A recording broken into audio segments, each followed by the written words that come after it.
What's up, everybody? Welcome back to Lucid Trading. Today is another green day. Look at that. The Nasdaq is up 1.9%. We got the S&P up about 1.2%. The Russell up 2.1%. Dow Jones up about 0.7%. Today is obviously the day that Jerome Powell is going to be speaking with regards to the FOMC. So we're going to get a press conference in about an hour from now, which we are going to be covering. It's going to be quite interesting. So in about 50 minutes, we're going to get a document on what the Fed has decided to do during the FOMC, which that's going to be quite crucial as well. And you can see right here, the Chinese stocks have skyrocketed. I covered this in the Discord, so if you haven't joined the Discord, there's a link down below. But yeah, the Chinese stocks have gone up substantially because obviously, if you don't know it yet, but the Chinese, I think, authorities came out and said that they're going to do everything to stabilize the market and to really favor the markets. And that obviously had a very positive impact on the Chinese ADRs and just Chinese tech stocks, Chinese stocks in general. We've seen the HSI pretty much jump 9 percentage points. So that is really wonderful. My average on NEO was sitting at 13. I'm up a humongous amount on NEO, which is just amazing. I bought some Alibaba at $70. It's now sitting at 97. So, I mean, what's not to love, right? I'm up massively on Alibaba right now. And DD went up 42%, which is kind of crazy, right? Because DD is going to get delisted. But you can see right here that the growth stocks in general have been performing quite nicely with, look at this, Robinhood, right? This has been a stock I've been bullish on for such a long time, getting back to 12.6, up 14.4%. Many stocks right now, even Wish going up 15%, Upstart up about 8%, Square 9%. Look at that, PayPal going above $100, now sitting at $105, which is nice. I'm holding PayPal, I'm holding Robinhood, so lovely to see some of those gains. Bumble back to 24.6. Keep in mind, usually what tends to happen is that the market gets very excited, right before Powell's going to speak. And then when Powell speaks, we get the volatility spike, right? We're already seeing that green candle on the VIX. So anything can happen at this point. But we do know there's a high likelihood that Jerome Powell is going to pretty much announce a 25 basis point rate hike, which if that is true, I think that the market is going to take that very positively. And I think that would be very good for the market in general. I'm just going to quickly check something here. I think would be a great idea to just welcome everybody to the stream. Welcome back to Hung Yung, Unai, Johannes, Jerry, Rick, John Smith, Epromi, Cheeto, Juan, Jesus, and Lenny. Welcome back to the stream. Make sure you hit that like button. I'm actually feeling very, very sick today. I took some painkillers, had a coffee, feeling okay now. I think I'll be able to stream until market close, but I've been having quite a tough time in recent weeks. It's related to the booster shots I took recently. Apparently, I had a allergic reaction, and it's really unfortunate. But I had a lot of symptoms. I heard from a lot of people that when they took the booster shots, they didn't feel anything. Well, it's unfortunate, but I have been quite sick, and I'm still feeling sick. I should be fine now, but for the most part of today, it's been rough. But yeah, we're going to be, like I said, we're going to be covering Jerome Powell. Jerome Powell's going to be on in about 1 hour. And really, I'm not expecting any kind of surprises, right? It's going to be a 25 basis point hike. If it's going to be higher than that, I think the market is going to plummet. If it's not going to be higher than that, if it's going to be 25 basis points, perhaps we continue with this rally. And really, we're going to get the first rally in a while because it's been red for almost 4 months, right? 4 months in a row, we've been in this bear market, which you can see right here on the Nasdaq. Really, we had an all-time high the 22nd of November. If you just pretty much go back like that, we're pretty much down about 18 to about 18.5% in about 114 days. So we're quite a bit away from that all-time high. The S&P obviously has been down as well. The S&P is right now down about, let me see, 10.6% from its all-time high. It's also been quite a while. And obviously, I'm not saying that we're going to get back to the all-time high right now, but I do think there's some room here for a bit of a relief rally. Since there's been a lot of shorting, there's a lot of people that are going bearish on the market, buying puts. And I think we're seeing some of that being covered, right? Shorts are covering, puts are being sold, and, well, that's what's caused this massive rally of about 5% on the S&P, and I think that's about 7% on the NASDAQ. We're going to have to see if this rally is going to hold. I think if we do get relatively, if we get a very dovish Jerome Powell, then that is going to be just amazing. I think the market is just going to continue on running upwards. So we're going to have to see if that is going to be the case. I have actually added to some of my new positions. I added some new positions, right? I have been adding Astra Space. Hold up. See if I can grab this. It's now sitting at 3.56. I managed to add some, roughly 3.4, 3.5. And I think Astra is looking quite interesting at the current valuation. They had a successful launch yesterday. And I looked into the fundamentals. The equity is roughly half of the market cap, but they did get some big contracts from NASA, which I think in the coming earnings report, we're going to see that they're going to have more cash to deploy. And so, Astra, I think it's going to do relatively good short term. You can see right here how long the stock has been going down. Since that November high that we had on the NASDAQ, it's down 74%. And just because it's down a lot, that doesn't mean anything, right? It could go down more, but I think that the fundamentals are slowly improving. And I would say that we've also seen some interesting moves on C3 AI, right? So it looks like we found a bottom. I've been buying a lot of C3 AI at 16.7, at 17, and well, it went up 16%. So that's quite interesting. I think C3 is undervalued right now. There is a lawsuit going on, so we're going to have to see how that's going to go. But I think once we do start seeing more bullish sentiment, I think C3 is going to just spike to the upside. Same with many stocks out there, Facebook, Robinhood, you name them, right? Chinese stocks, right? Alibaba, Baidu, Tencent, they're all sitting relatively cheap. Look at that jump on Tencent right here. That is 30% on Tencent, which is just crazy. But I do think that we could see more upside even after that big push. Although keep in mind, usually when stocks go up like what we saw with Tencent, we generally speaking, we get a bit of a correction as people take profits. It's looking great right now. Can't complain. It's pretty sweet. What else are we seeing here? I think Beyond Meat is going up about 11%, which honestly, Beyond Meat didn't have the best fundamentals.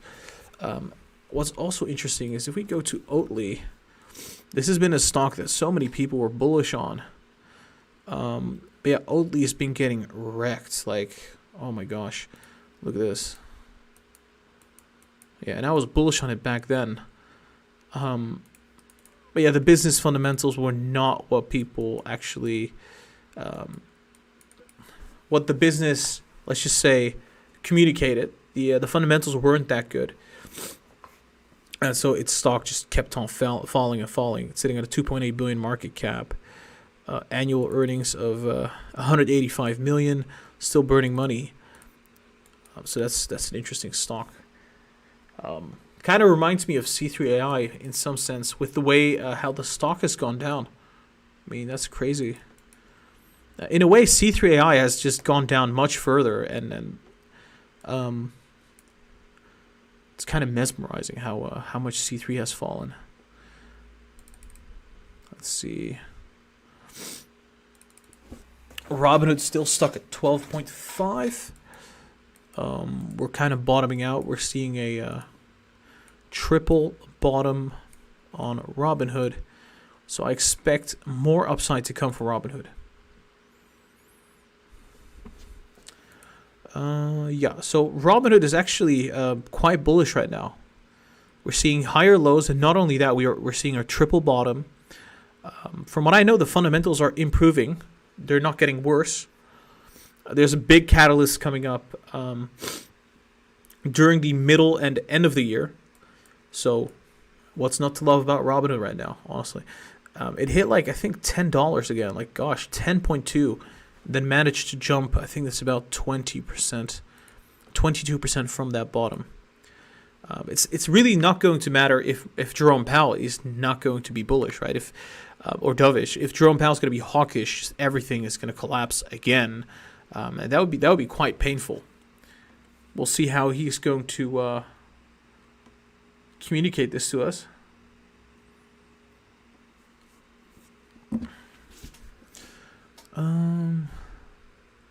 Tesla sitting at 818. Which, Tesla itself is kind of funny, right? Like, I remember back when Tesla was sitting at $800 to $900. Everybody was bullish, right? Like, gosh. I remember warning about the stock being just too expensive for the moment. And the stock just went all the way down to $600, $500.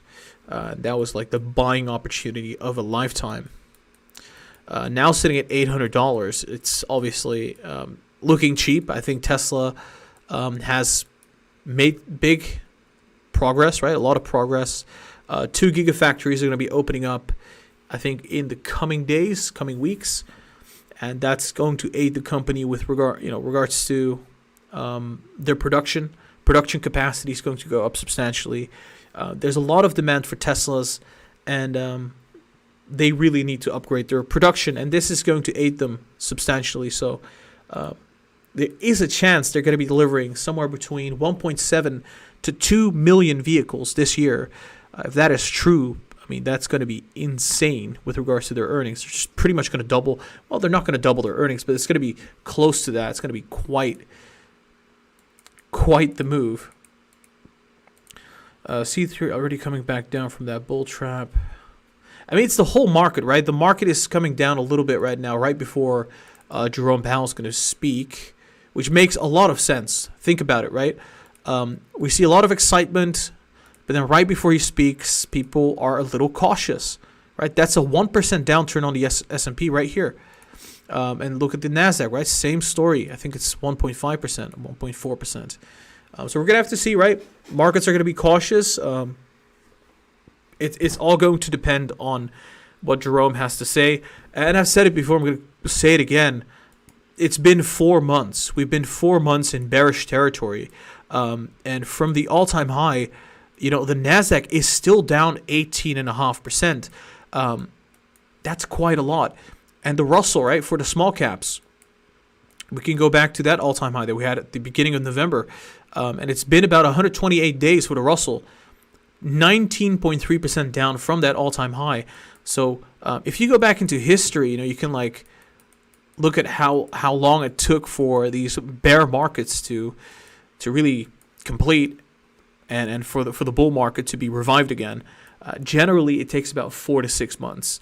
And if this is not going to be some kind of recession, right? If Jerome Powell is going to be dovish and inflation is going to be taken care of on its own, because there is a chance that we've seen the 10-year yield go up on its own without any Fed funds rate going up.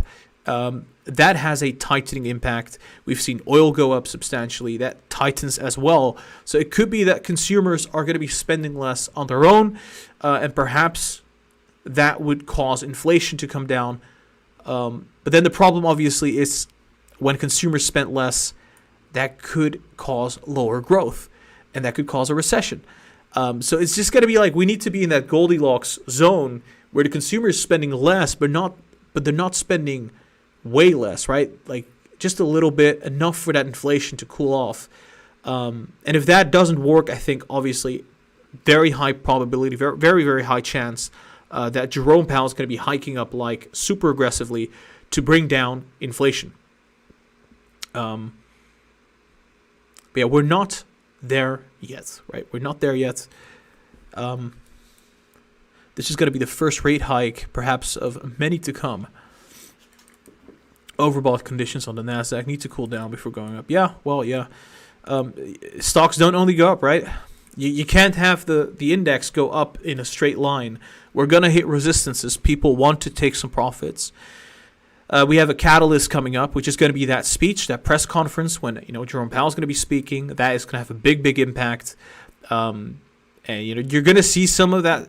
We're going to see some of those gains come back down.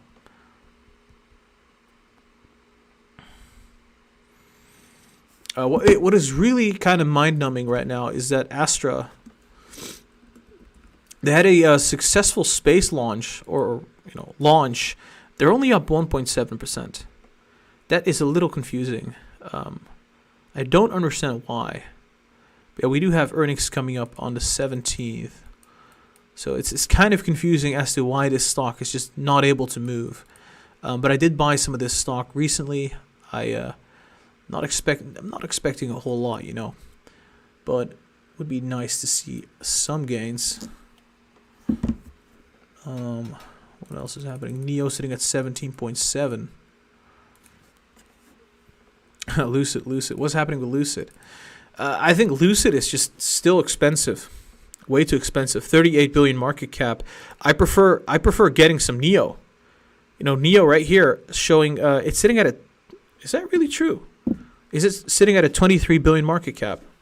Let me check. 1 sec. I think that's false, right? I think it's because it might be because of the fact that the market cap is not updated yet. It says 23.7. I think that's not right. Because it went up, let's see, 35%. So I think you have to add 35% to the market cap, which would mean it's going to be sitting at roughly 30 billion, 31 billion-ish. That's the market cap right now. Yeah, I think NEO sitting at a lower market cap than Lucid. I like NEO much better. Much better. So I prefer buying NEO at 17 than buying Lucid at 23. But I do like Rivian. I bought a lot of Rivian at 34, 35, 36. Heck, I bought at 40. It's now sitting at 39.7. But yeah, Rivian, they have plenty of cash on the balance sheet. And I think that their market cap, back when it was down like, I think 10, 15%, it was sitting pretty decent, right? I can't complain much about that at 34. Sitting at 40 now, bit more expensive, but not super expensive. I think it's still doable. Did I add Astra? I think I should add Astra, right? I think that would be nice. There you go.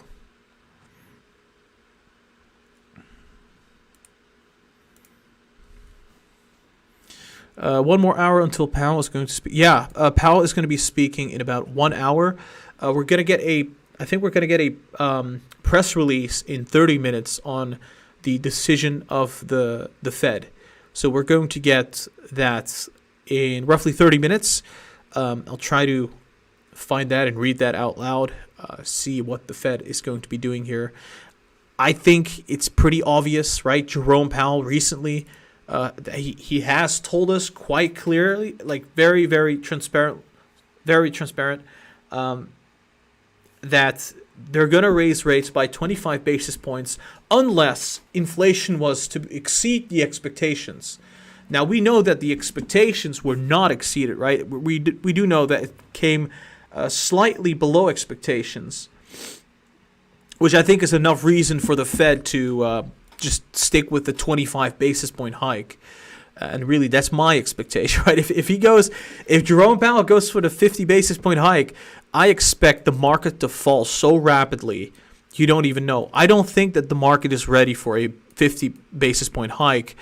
We would see everything fall down substantially, like very fast. And that's the S&P, the Nasdaq, everything. Maybe value stocks would fare better because it's usually it's the risky stocks that sell off first. And obviously, crypto is probably going to sell off as well. That's in the scenario that we get a 50 basis point hike, which I think it's unlikely. I think we're going to get a dovish Jerome Powell 25 basis point hike. Imagine what would happen if he comes out and says that he's not going to hike up rates. I think there's also a tiny chance that that's going to happen. I don't think it's going to happen, but if if Jerome Powell is not going to hike up rates because of the war and everything, my gosh, that would be insane, right? I think we would see a rally in the markets. It would be quite insane. Yeah, I think we can't really we can't say that he's not going to do that. There is a tiny chance that rates are not going to go up. Tiny chance. I'm looking at a 25 basis point hike, and we'll see how many rate hikes we're going to get after that. Oh, wow. Robinhood's still sitting at 12.5. Very, very sweet. Bumble sitting at 24.6. Big banks are actually green as well. Look at that. Morgan Stanley up 5%. JP Morgan up 3.5%. Goldman Sachs 2.8% up. Nvidia up 2.8%. Yeah, the recovery stocks, I mean, let's see what was happening with American Airlines. Yeah, the airlines are still beaten down, right? You can see that right here. American Airlines sitting at $16 a share. What I am wondering is how much money are they making right now? Okay, so pre-COVID, American Airlines made about $45.7 billion with a net income of $1.7 billion.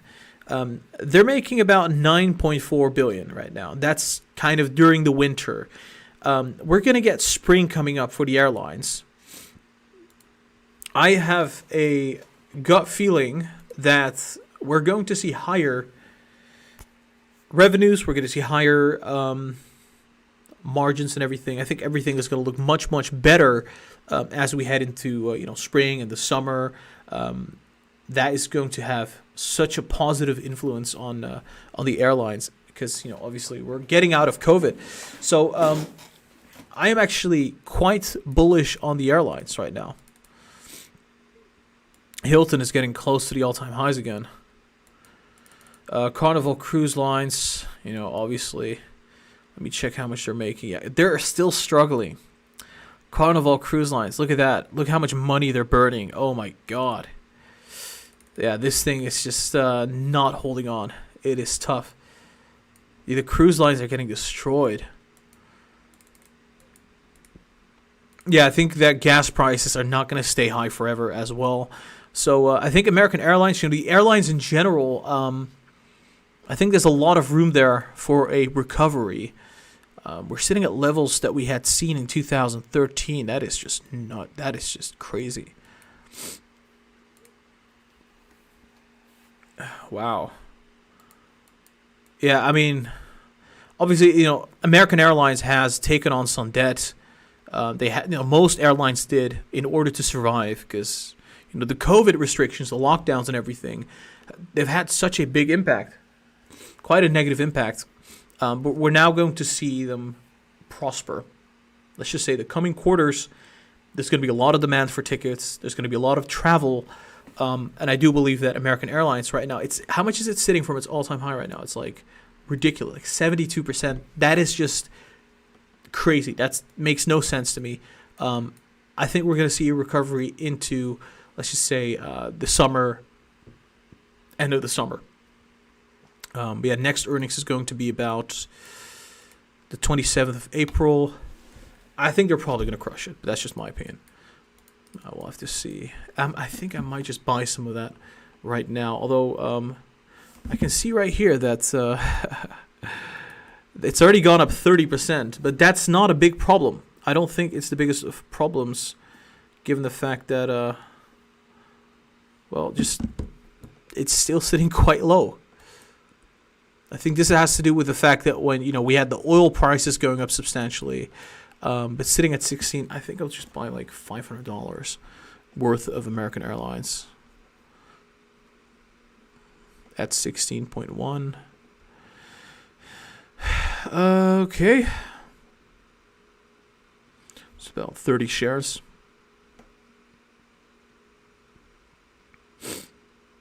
All right.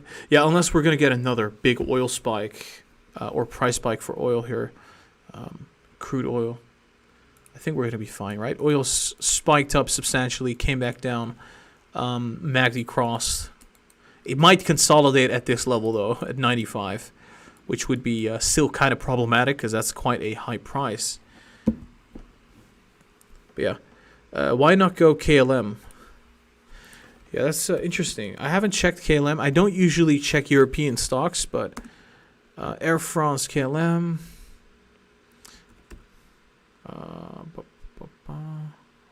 Is it?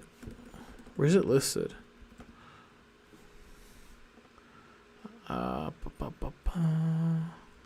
Is it this one?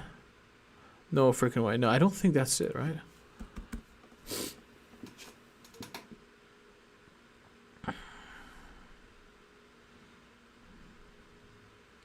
I'm gonna have to search it up. I don't know what the ticker is. It's Air France, right?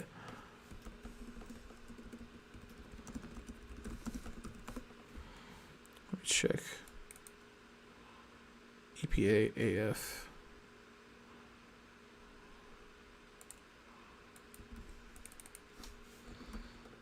Oh, okay, there you go. Hopefully it is this one. I think I had the right one.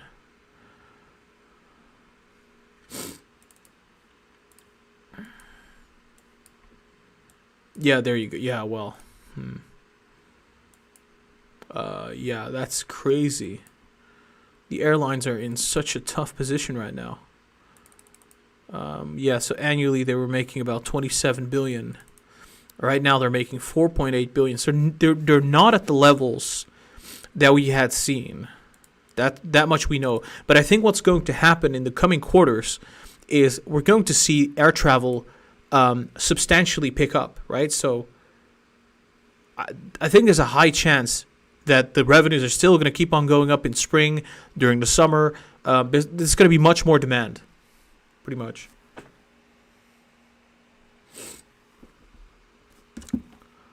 So that's also looking quite interesting.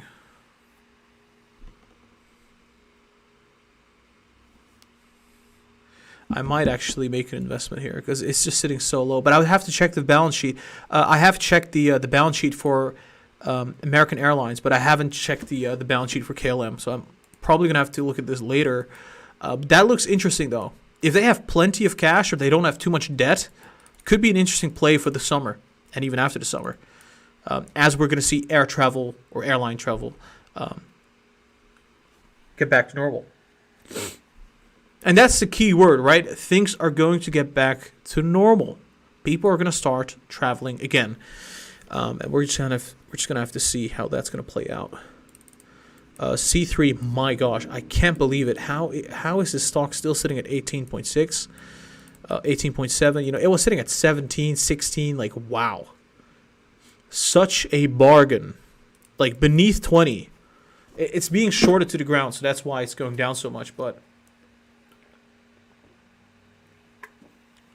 They have crushed it for the past 3 quarters. So I've been adding like freaking crazy at 16 and 17. We'll see how that goes. Powell are still sitting at 11.5. Not really getting much love here. 23 billion market cap. I think the Nasdaq managed to recuperate or recover a little bit of the losses right there. The VIX is coming down. That's good. It's not above 30 anymore. Thank God. VIX has been above 30 for like a month or something. Maybe even more than that. And wow, look at that. Li Auto up 28.5%. NEO is up 20.1%. XPeng up 25.3%. That is lovely. Tesla back to 827.5. I got roughly 30K worth of Tesla. My average is around 780. So I'm having a good time with Tesla right now. That is nice. Finally seeing a little bit of love here for Astra. Astra Space up 3.4%. Twitter up 2.6%. I think Twitter's actually looking quite nice too, sitting at a severe discount from what we have seen. I think if we go back to the initial price of Twitter from the IPO, we can see that we're literally sitting below IPO prices, and we're sitting at levels that we have seen in 2014, 2015, which is just ridiculous because Twitter has been doing a great job in just monetizing their platform in recent days. And I think we're going to see that effect on their balance sheet soon enough, right? You can see right here their profits have gone up quite substantially. I think Twitter is going to become much, much larger. It's sitting at 34.8. It is sitting so cheap. Yeah, he doesn't know. So Jerome Powell's not going to be speaking at 2 p.m. I think he's going to be speaking at 2:30 p.m. Eastern time. That is in about 50 minutes. In 20 minutes, we're going to get the news on what happened with the FOMC meeting and what the result is going to be. Then we're going to get a questionnaire with Jerome Powell, where he's just going to be answering a bunch of questions, and he's just going to give a press release, right? He's going to read it out loud for us, what the Fed is going to do, or what they're not going to do. But yeah, so let me just check what's happening here.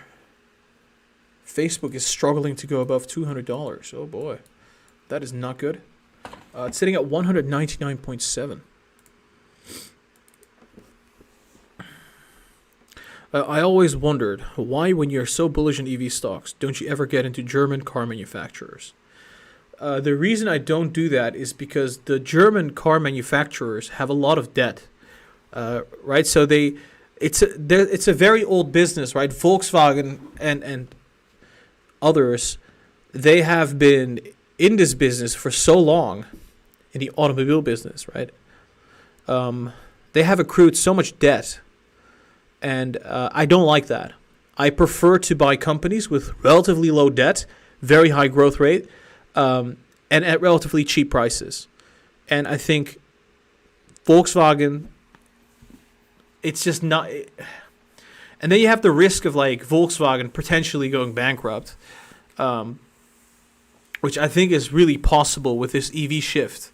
Because they're essentially going to have to cannibalize their existing sales in ICE vehicles in order to push out as many EVs. That is, I think that's going to be quite painful.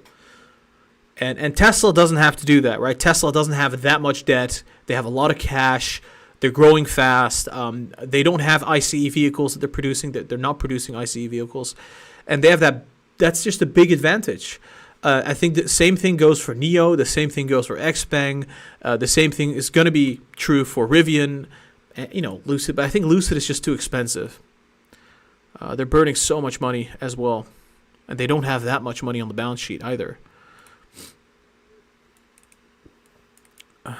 Gara, I do like GGPI. It's just we've been waiting for such a long time for the merger. But I think when Polestar is going to be on the market, this thing is not going to sit at 10. I think it's most likely sitting closer to 13, 14, 15 and above. I think we might actually get one of those really big rallies, right? Momentum rallies. I think that's quite possible. But yeah, we're not there yet, right? We haven't gotten any news on that. But at 10.7, I mean, it's going to be interesting.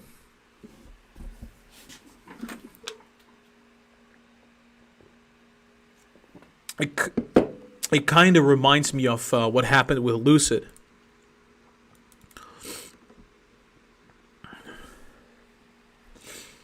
Tesla and Dogecoin to the moon. Well, I would say Tesla, certainly. I'm not so sure about Dogecoin right now, actually. Dogecoin is 11% right now. Or 11 cents. Yeah, we did some TA right here. We said it was going to bounce. It bounced off, and then it came down. Yeah, well, the rest is history. Yeah, so we had the crypto crash, and then Dogecoin came down. Right now, Bitcoin is sitting at 40.5 thousand, which is decent. It's not bad. Ethereum sitting at 2.7K. Coinbase sitting at 167. Yeah, Coinbase was sitting quite cheap at 152. Or I would say relatively cheap. In a really, really bearish market, I definitely could see Coinbase go down another 50%. Let's just say if cryptos crash, then that's going to affect Coinbase just substantially, right? And I would say that perhaps maybe in the future there's still a chance of this bear market exacerbating to the downside. Tesla's also a new company, so their debt would be small compared to other companies. Yeah, pretty much. But Tesla, I mean, honestly, it is sitting quite high. 854 billion market cap. The only reason why it's sitting at 854 is because we got very high growth. Very, very high growth. Very high margins, very high profits. Once we see any kind of headwind, I think it's going to be difficult to stay at these levels. So they have to execute just amazingly. Like, just perfection. It has to be perfect. And if it's not perfect, it's going to go lower. So that's the risk with Tesla. And they have been executing like amazingly in the past quarters. But what I am wondering is, how is this inflation thing going to impact Tesla? We have not so far we haven't seen inflation really impact Tesla that much. They've hiked up their prices, but we haven't seen their material costs go up that much. So what I'm wondering is, how much are we going to see? What is the impact going to be on the next report that's going to come out, which I think is going to be Q1, if I'm not mistaken. The Q1 report. I think we're going to see a big impact from inflation, and I think the profits are going to be eaten substantially. Although the revenues are going to be high, it's just inflation is going to be a big problem. Bamba, please. Yeah, Alibaba now sitting at like 90. Wow. Alibaba up 28% now. Dang. Yeah, I mean, it's still cheap, though. That's the joke, right? It's still cheap. I think 98 is very cheap for Baba.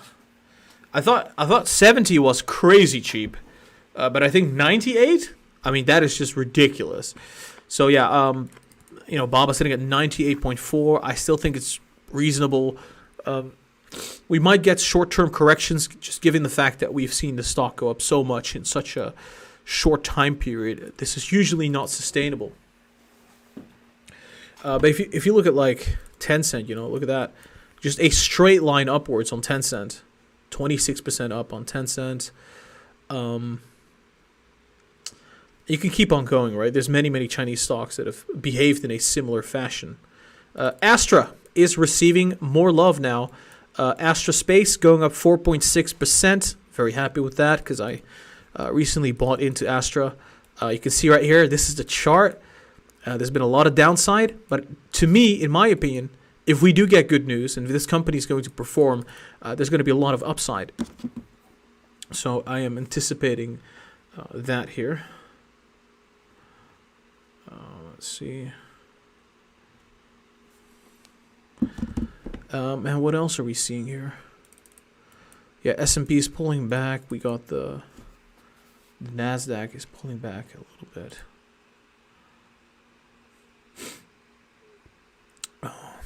That's confusing. What's happening with the 10-year yield? Yeah, so this is the 10-year yield, right? So the 10-year yield right now, I would argue... let's see. Yeah, I would argue that the 10-year yield is about to be topping out. Most likely. I think you can see right here, RSI very, very high. It's sitting at levels where, historically speaking, it tops out. So I think that's probably going to be one of the highest levels we're going to see the 10-year yield at in a while. 1.8% up today, and yeah. And remember, right, back when we were covering stocks at the end of 2020, the 10-year yield was sitting at 0.7%. Then it went to 1%. That was during the beginning months of 2021, and then it went all the way to 1.7. We had a brief period where the 10-year yield went down substantially, and then it skyrocketed all the way up to 2.2%. which I think we're going to be topping out here. So the expectation here is we're going to see a topping out process, just something like that, right? I would be surprised if we see this going up substantially further. So that would mean that bonds are going to be sold off even further, which is weird because that's the support right now on TLT. So we'll have to see. What else is happening here? Astra still heading up 4.7%. Robinhood heading up 14%, still looking good. Bumble $25 a share. Ginkgo sitting at $3.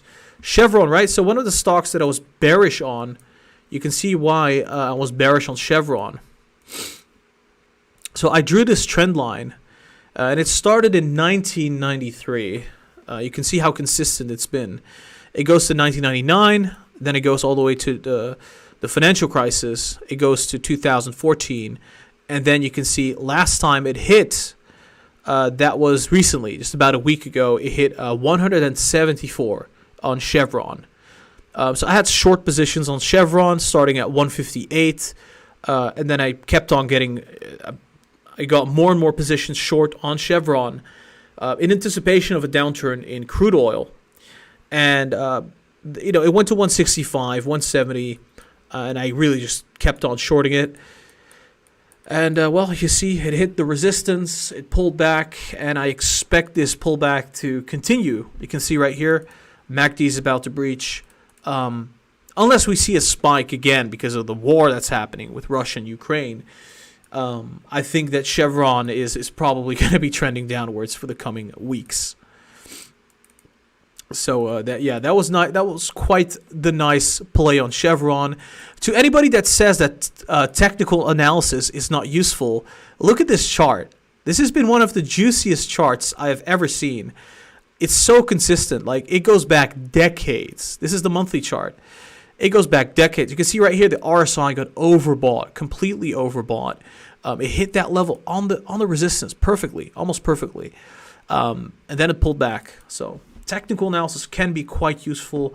I would say, well, for me, it's about 20% technical analysis, 80% just solely focusing on fundamentals of businesses, macroeconomics, geopolitics, perhaps. But yeah, that's very useful. All right, 10 more minutes left. In about 10 minutes, we're going to get a press release from the Fed. That's going to be about the decision that they're going to be making or are making with regards to the monetary policy and everything. So that's coming out in about 10 minutes. I can't wait. It's going to be wild.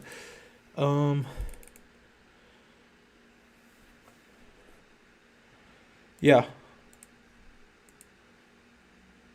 Rivian 38.8. Astra 3.66. What I am currently curious about with Astra, the stock is falling quite rapidly, but they had a lot of good news. So I am wondering, what is the short interest for Astra? It must be very, very high. Let me check.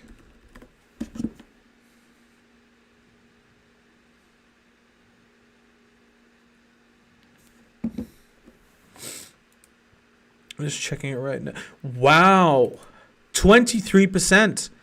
So Astra has a 23% short interest. Oh my gosh. So let's just put it this way. If the market is going to start rallying, there is such a high probability that we're going to get a short squeeze with Astra. They had a good launch yesterday, I believe. This is ridiculous. This could really explode to the upside. And I'm not kidding when I'm saying that. That is just, interesting. That is really, really interesting.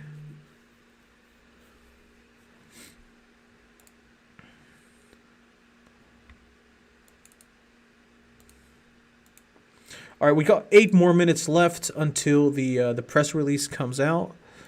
I'm just going to quickly check if I can find that. Federal Reserve. I'm going to check their website real quick.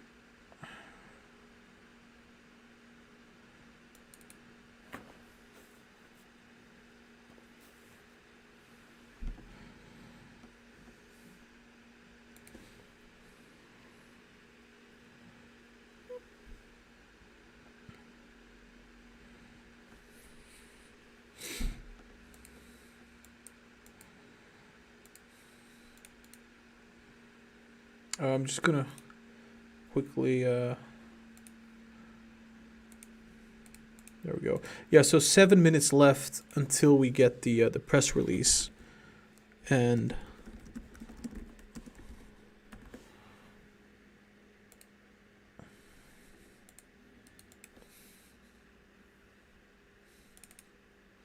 yeah, it looks like the market is cooling off just slightly.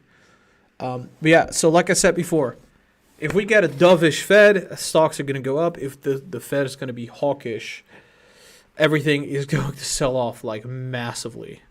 So it's really going to depend on the on that press release that we're going to get here in roughly 6 minutes, which we're going to be covering in a moment. I'm also going to see if I can grab Twitter here. Might be useful.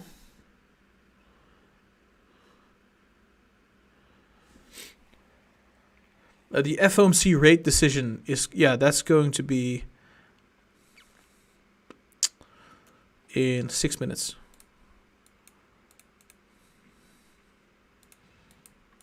S&P is still heading higher. Interesting. Look at that. Astra up 5.1% now. I'm telling you, like, if we get good news, the small caps are just going to skyrocket. Like, it's going to be nutty.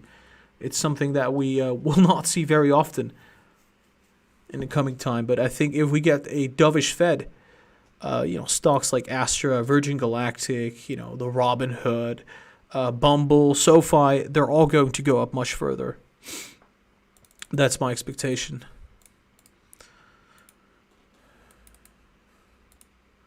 You all right, Gary? You look pale as hell. That might actually be because of the settings, yeah. I think I did that on purpose because it was looking kind of weird when I... Let's see if I can put that back now.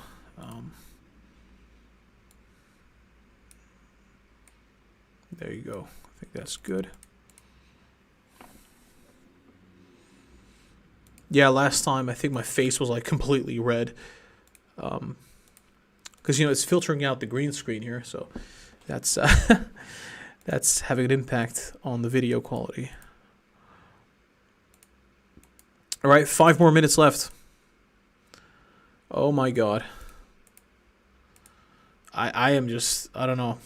I'm feeling a little nervous. I have to say, I'm feeling a little bit nervous because this could be destruction. This could literally, if the Fed is going to come out with like a 50 basis point hike, oh my gosh, it's going to be just awful. That's my assumption, at least. I could be wrong. Maybe it's not going to be awful. But I'm expecting a 25 basis point hike. I think there's also a tiny chance that they're not going to hike at all because of the war that's going on. 4 minutes left. Also, smash that like button. Let's get 200 likes. That would be great. So hit that like. We have a poll running right now here in the live chat. I asked a question. Are we currently witnessing a bear trap or a bull trap? Yeah, so it's like 50-50 here. Half of the people think it's a bear trap. The other half thinks it's a bull trap. Interesting. Huh. So I would say that's quite bearish. Usually the majority is bullish, so relatively bearish.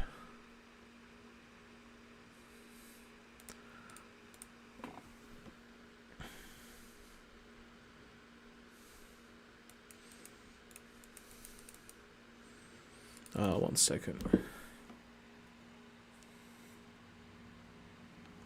We just got a €13 donation from Eric.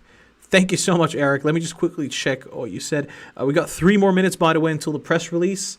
So far, market's looking pretty juicy. Yeah, so it has no message here. I think the donation had no message. But yeah, thank you so much for that €13 on PayPal. Appreciate that a lot, Eric. That is very sweet. Right before that FOMC decision here.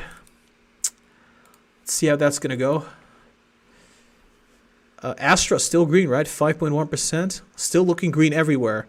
But yeah, once that press release comes out in 2 minutes from now, the market is going to react to it just it's going to be crazy, right? So it's going to be either up huge or down huge. Yeah, so we've been waiting for this like since the beginning of February, right? Since the CPI that we had in February of January. Like the FOMC has been the only focus. So yeah, it could be that all the bearishness is now completely priced in. And if that is the case, then we should see more upside. But you never know, right? You never know. Yeah, so 2 more minutes left. I think 1 more minute now, in a couple seconds.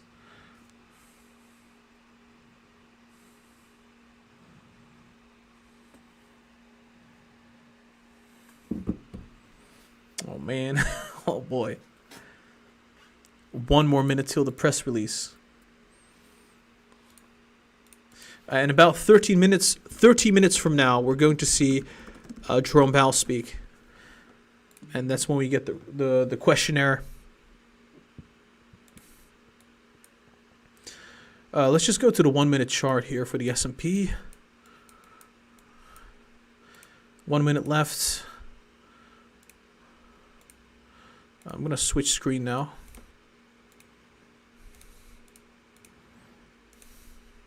I think it's going to be announced here, if I'm not correct. Yeah, I think monetary policy, right? It's going to be under monetary policy. But sometimes we get the news earlier elsewhere. It should be out now. Let me check the market. The market is dropping. So the market is dropping quite rapidly, actually.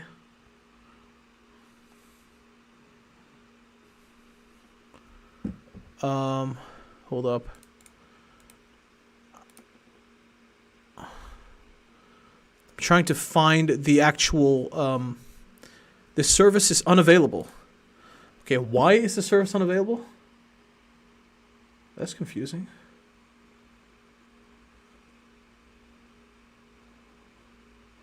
That is quite confusing. What? Okay, stay connected. Well, I hope the website loads. I have a feeling that there's a lot of people trying to get access. Yeah, so look at that. It's just loading very slowly, too. I don't know why. The internet is working fine, so that's just congestion, probably. Too many people trying to get on that. Might be wrong. Who knows?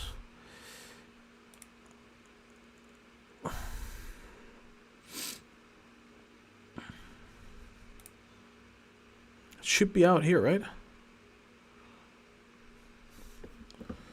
Can't find it. Oh yeah, the market is actually not crashing or anything like that. So let me check Twitter real quick. What? Fed raises discount rate to... Okay, that's a 25 basis point hike. So the decision is a 25 basis point hike. Most Fed officials see as many as 7 rate increases in 2022. Okay, that's interesting. I don't know why the file is not here. Maybe it's here. It could be here.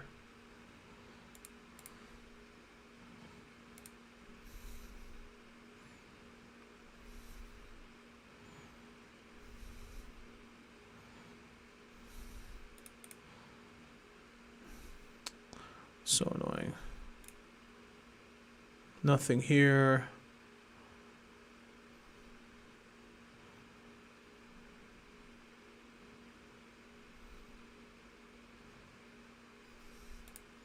Yeah, from what we know, we're getting the news right now here on Twitter.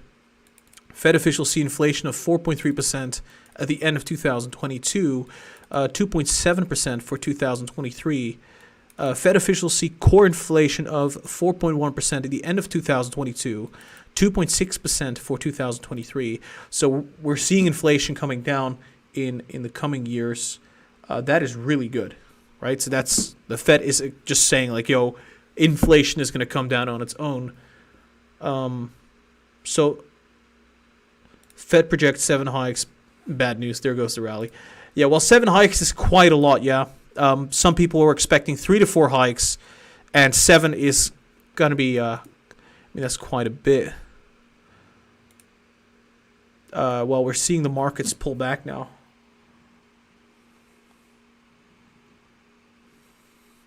Interestingly enough.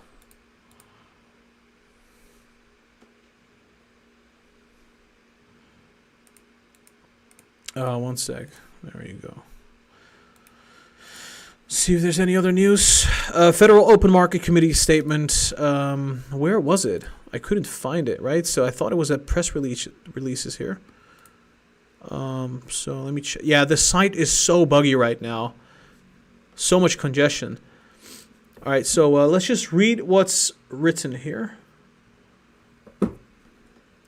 Indicators of economic activity and employment have continued to strengthen.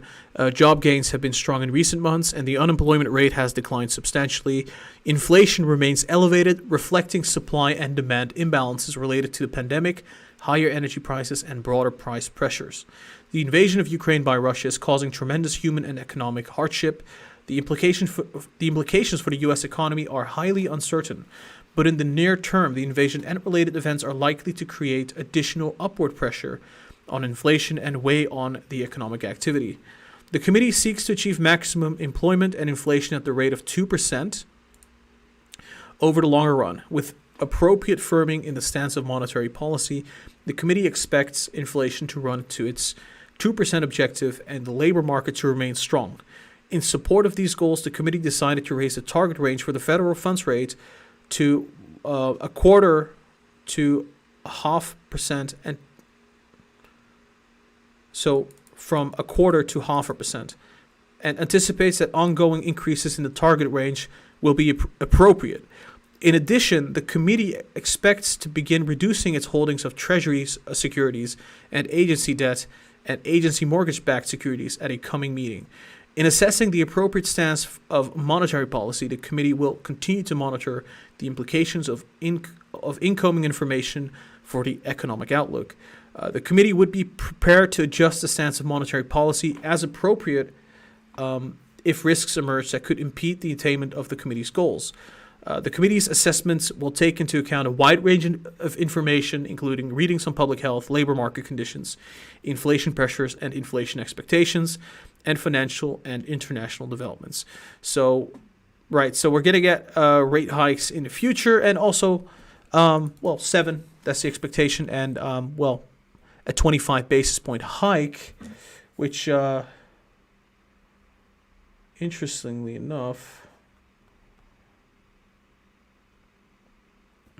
let me just check. I think the market is dropping quite steadily here.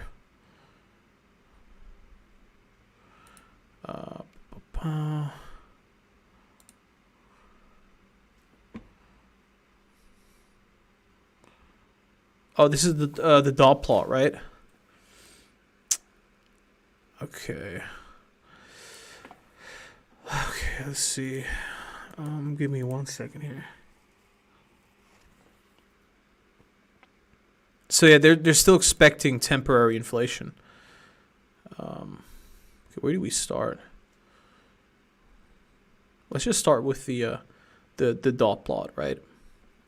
So for 2022, most of these dots, we've got so that's a lot, sitting at around 2%. Now that's obviously, in the past we've seen that the dots, they don't have to come true. You don't necessarily have to, we're not necessarily going to see that many rate hikes, because obviously if it's going to be 2%, then, we're going to see something like 7 hikes. That would be quite substantial. And obviously this is probably going to be bullard, right? That one little dot above 3%. So this is going to be the opinions on how high the federal fund rate is going to be sitting at in 2022, 2023, 2024. So this 2023, 2024, I think is quite speculative.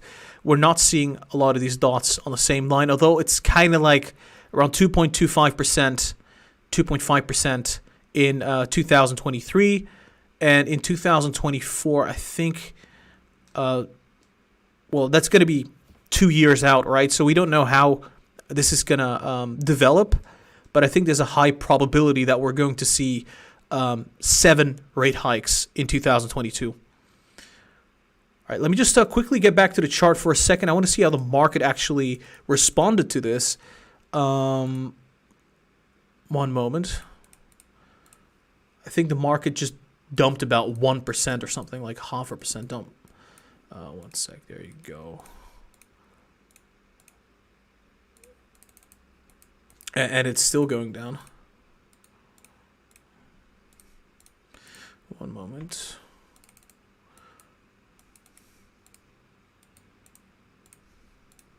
All right. There you go. So, yeah, the NASDAQ pretty much gave back most of the gains that we have seen during the afternoon. And same with the S&P. You can see how much it dropped on the press release. That's about 0.7%. That's quite substantial here. But then again, I mean, the market has been quite optimistic right before this news. And yeah, well,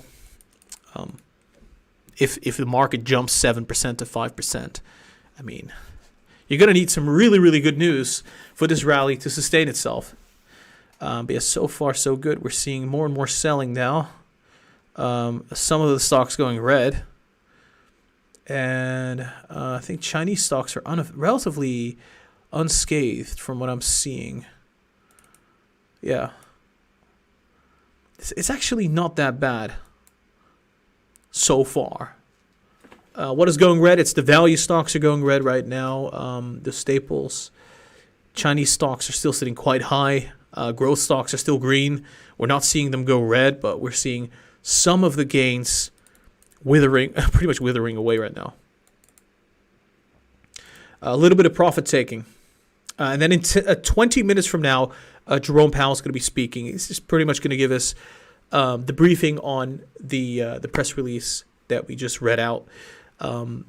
There's more data there. I think we could take a look at that. But I think that the dot plot, quite important. You know, the monetary policy decision is quite important. And but for now, let me just focus in on the charts. What is happening here? Are we seeing massive drops? I don't think so. I think things are still looking A-okay. Yeah.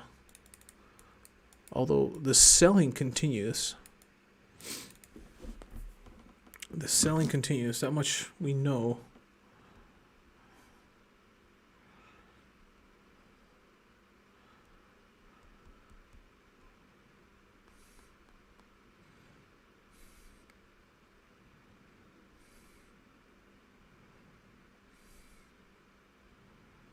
One second.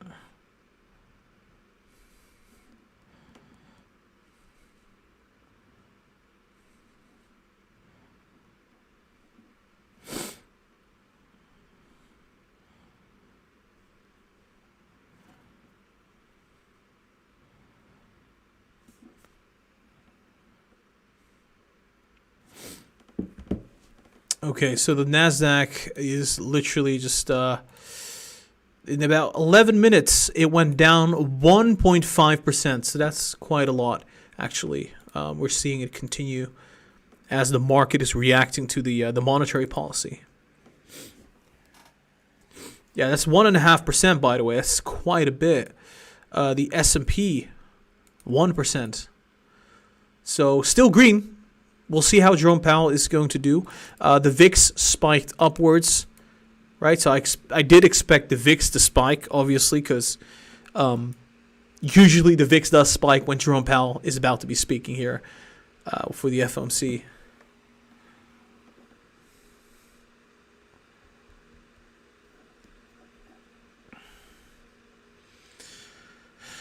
Let's see.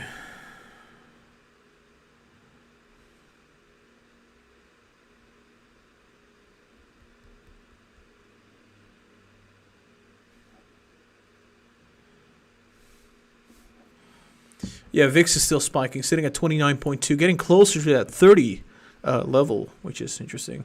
But yeah, we got our first rate hike. At least the first rate hike since 2018, from what I know, and that's obviously just very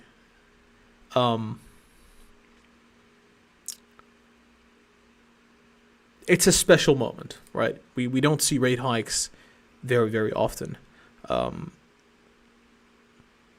I think that if this is the first rate hike and we get another 7 rate hikes in total, then the liquidity, right? Liquidity is going to get tight. It's going to get quite tight. Businesses that don't have enough cash on the balance sheet, raising capital is going to be more difficult. Raising debt, it's going to get quite tough. So, but yeah, I think for the most part, the market has already priced in a lot of that. We've seen stocks go down 80%, 90%. It's already happened. So it wouldn't be too surprising if we do see markets do relatively decent, right? We don't see kind of, another 10% sell-off. So yeah. We got 15 more minutes left until Jerome Powell is going to be speaking. Let me change the title.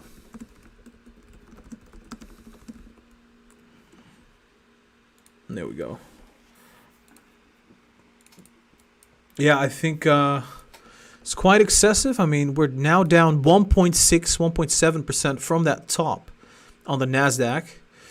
For the Russell, I think it's about 2%, if I'm not mistaken. No, 1.2%, right? 1.3% down on the Russell from that high. The S&P about, let's just say 1.1%. VIX is still heading up higher. And so far, so good. AI, look at that. AI literally dumped about like 5%, I think. Yeah, 5% to the downside. Snowflake, I think somewhere, 7% on Snowflake. Palantir went down about 4% from that high that we had recently. And it's to be expected. If there's so much excitement, at some point, something has got to give. Either we're going to get spectacular news, or we're going to get a sell the news event, right? So sell the news. The monetary policy decision has been made. We're going to get a 25 basis point hike, potentially 7 hikes this year. Although the rate hike decisions that we're going to have are going to be data driven. So if the data is suggesting that we should not see a rate hike, then there is a chance that the Fed is just going to be relatively dovish, and we might get 5 rate hikes, maybe 4. We'll have to see.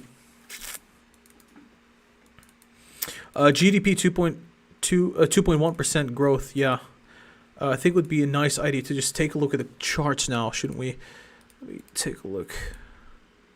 Before we do, I'm actually curious because we're seeing more downside here on the NASDAQ.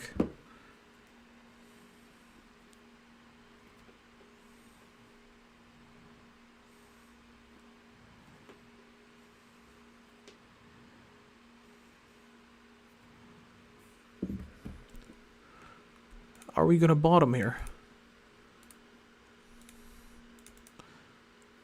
Right. We're seeing a little bit more green. Tesla I think Tesla dumped about 2 or 3%. Yeah, there you go. 2 percentage points. Still green across the board. Some names are going negative here. Ginkgo is going negative from what I'm seeing. Netlist. For the most part, the whole watch list is green still. Yeah, we didn't get the 5 or 50 basis point hike. And I think that is probably the reason why the market is still doing fine. All right, let's just look at the summary of economic projections. Let's see. Let's look at these beautiful graphs. Distribution of participants' projections for the change in real GDP 2022 2024 over the long run. Percent range. March projections, December projections. Oh, wow. Look at that. That is insane. So, obviously, with Omicron, the first quarter GDP has slowed down quite a bit. And you can see right here, hopefully I can zoom in a bit. This was the projection that we had in December, right? Last December, they were projecting somewhere between 3% to even 4.6% in 2022 in terms of GDP growth. Now their estimates are sitting around 2% to 3.2% in 2022. And 2023 is relatively unchanged, but it also, you can see right here, no, it's relatively unchanged, actually, about similar. Yeah, wow, that is such a big difference. 2024 is a little bit, I think a little bit more bearish, if I'm not mistaken. No, it's all right. It's about, always in comparison to 2023, 2024, it's going to be a little bit less. Longer run, they're expecting 1.6% to 2%, which is, pretty normal, I think. With lower inflation, I would say that is decent. But when you have high inflation, that's the problem. If you have high inflation and the GDP growth is about 2%, then your real growth is negative, quite negative, right? You're not gaining much. But if it's temporary, let's just say that inflation comes down on its own, it shouldn't be a big problem. Distribution of participants' projections for the unemployment rate, 2022-2024, over the long run. This is their expectation on unemployment, roughly 3.5%, 3.6%. That's their March projection. That's the most recent, right? So the blue bars, that's recently. Didn't really change that much, although a bit of a shift to 4% unemployment. But there's also, it's decent. Didn't change that much. Although right here in 2024, we got a big spike in, around 4%. Longer run, they're looking at 4% unemployment. So that's not, I think it's kind of interesting. So longer run, they do expect unemployment to be relatively high, higher than what we have now, especially, or what we have coming up. That is very, very interesting. 1 second.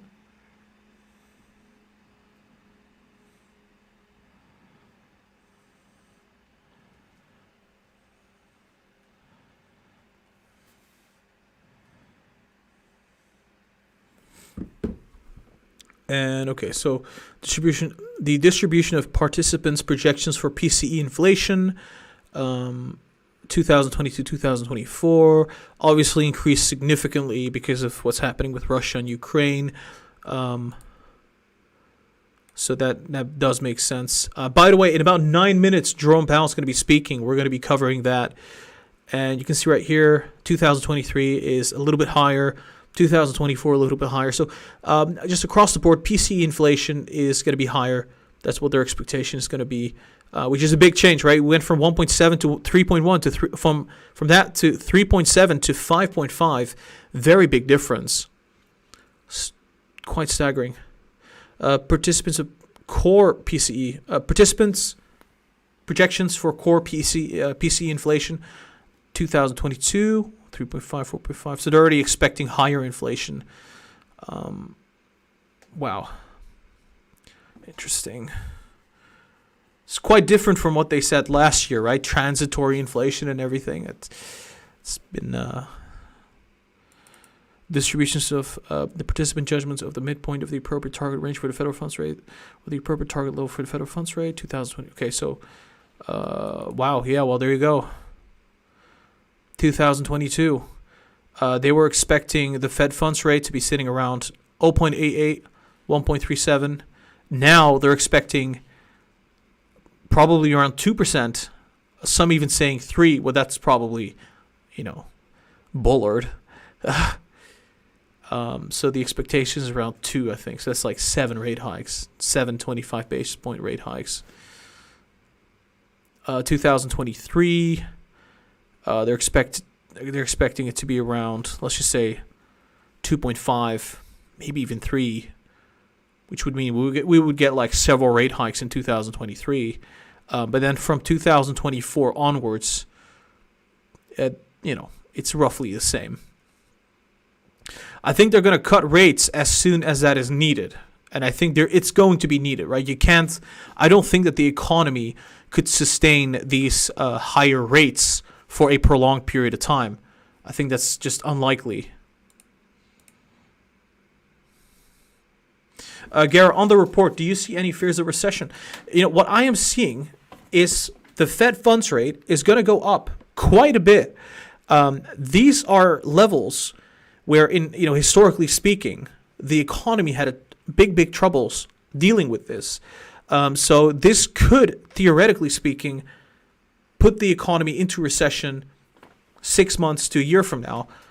Or let's just say it could start having an impact 6 months to a year from now, where the liquidity is going to be much lower, and markets can't sustain that for a very long time. So my expectation is they're going to hike up rates. At some point, the economy can't take it. They have to cut back. I really don't think we're going to sit at 2 or 3% on the Fed funds rate throughout 2023 and 2024. I highly doubt that. I personally think that would crush everything, the markets, everything. So this is just an expectation. I think that it's going to be data-driven. So I think that as soon as they notice that the economy is suffering, they're going to cut back on rate hikes. They might even alleviate, cut rates perhaps down the road in 2023 or 2024. It depends on the inflation. It depends on what's happening at that time. But yeah, this is to me an indication they're going to fight inflation. They're bringing out the big guns, right? This is going to be fighting inflation. In 2018, back then, we had about 2%, I think, 2.5%, maybe even higher. And that had a very big impact on the economy. Retail sales were slowing down. We saw that the stock market just couldn't handle that, right? Liquidity crunch. So this is the big guns. They're going to hike up rates. We'll have to see how the market's going to take this. I think we're going to get a choppy market this year. That's maybe going to be the best case scenario if this really is going to happen. Right. We got about 5 minutes left. We can cover this all, but I think it's important that we cover the press conference where Jerome Powell is going to be speaking. So let's just do that. Let me just first get back to the chart real quick. I'll set up the stream. Jerome Powell is going to be speaking in about a couple minutes. I have a gut feeling that Jerome Powell is going to come out and he's going to say that it's the future rate hikes are going to be speculative. It's not going to be a guarantee that we're going to get that many rate hikes. There's just no way, in my opinion. All right, let's see.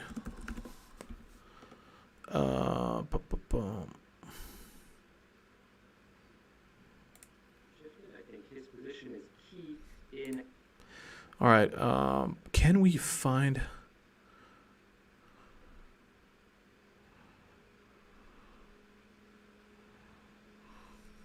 Here we go.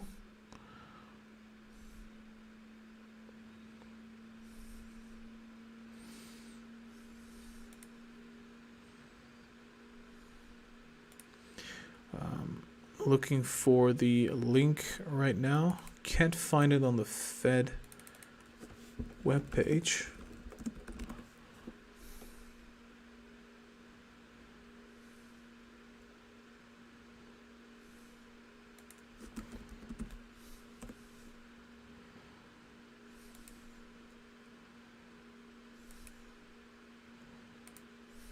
Okay, here we go. 3 more minutes, and Jerome Powell is going to be speaking live. This will be quite crucial. I'm just quickly checking the market. Yeah, the market is actually holding up nicely.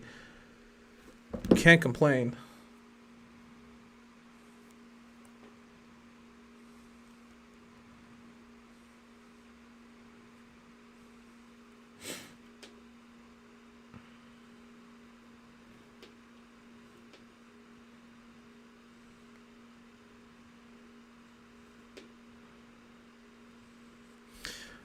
And we got 2 more minutes left until Jerome Powell is going to speak. How the companies are surviving if inflation is at 8? Because inflation, the expectation is that inflation is not going to be sitting at 8 3 months from now or 10 months from now. The expectation is that inflation is going to come down gradually. I don't think that it's realistic for inflation to stay at 8%. That's crazy. I think there's a high likelihood we're going to see that come down. We have seen the producer price index actually come down slightly, so that might be an indication, but we'll see. 2 more minutes. I would say probably 1.5 minute left. Oh boy.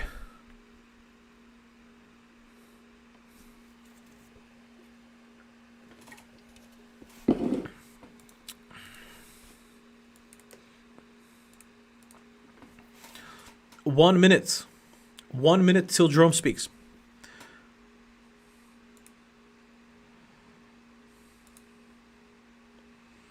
We'll keep going. They're playing with fire.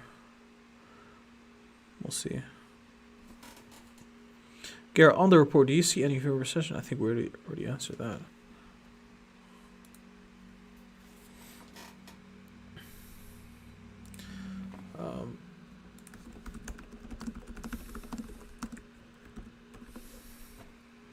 Cool.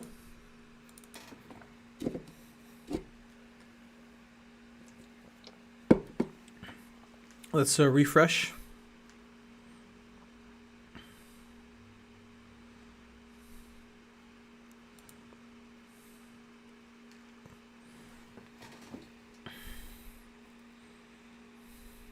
Yeah, we're still waiting.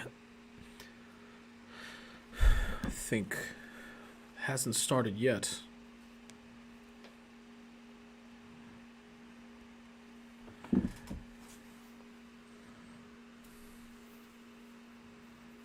There you go. It should start any second now. Let me turn up the sound.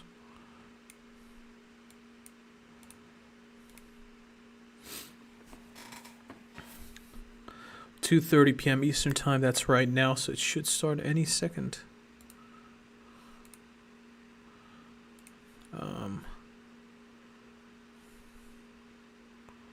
Come on.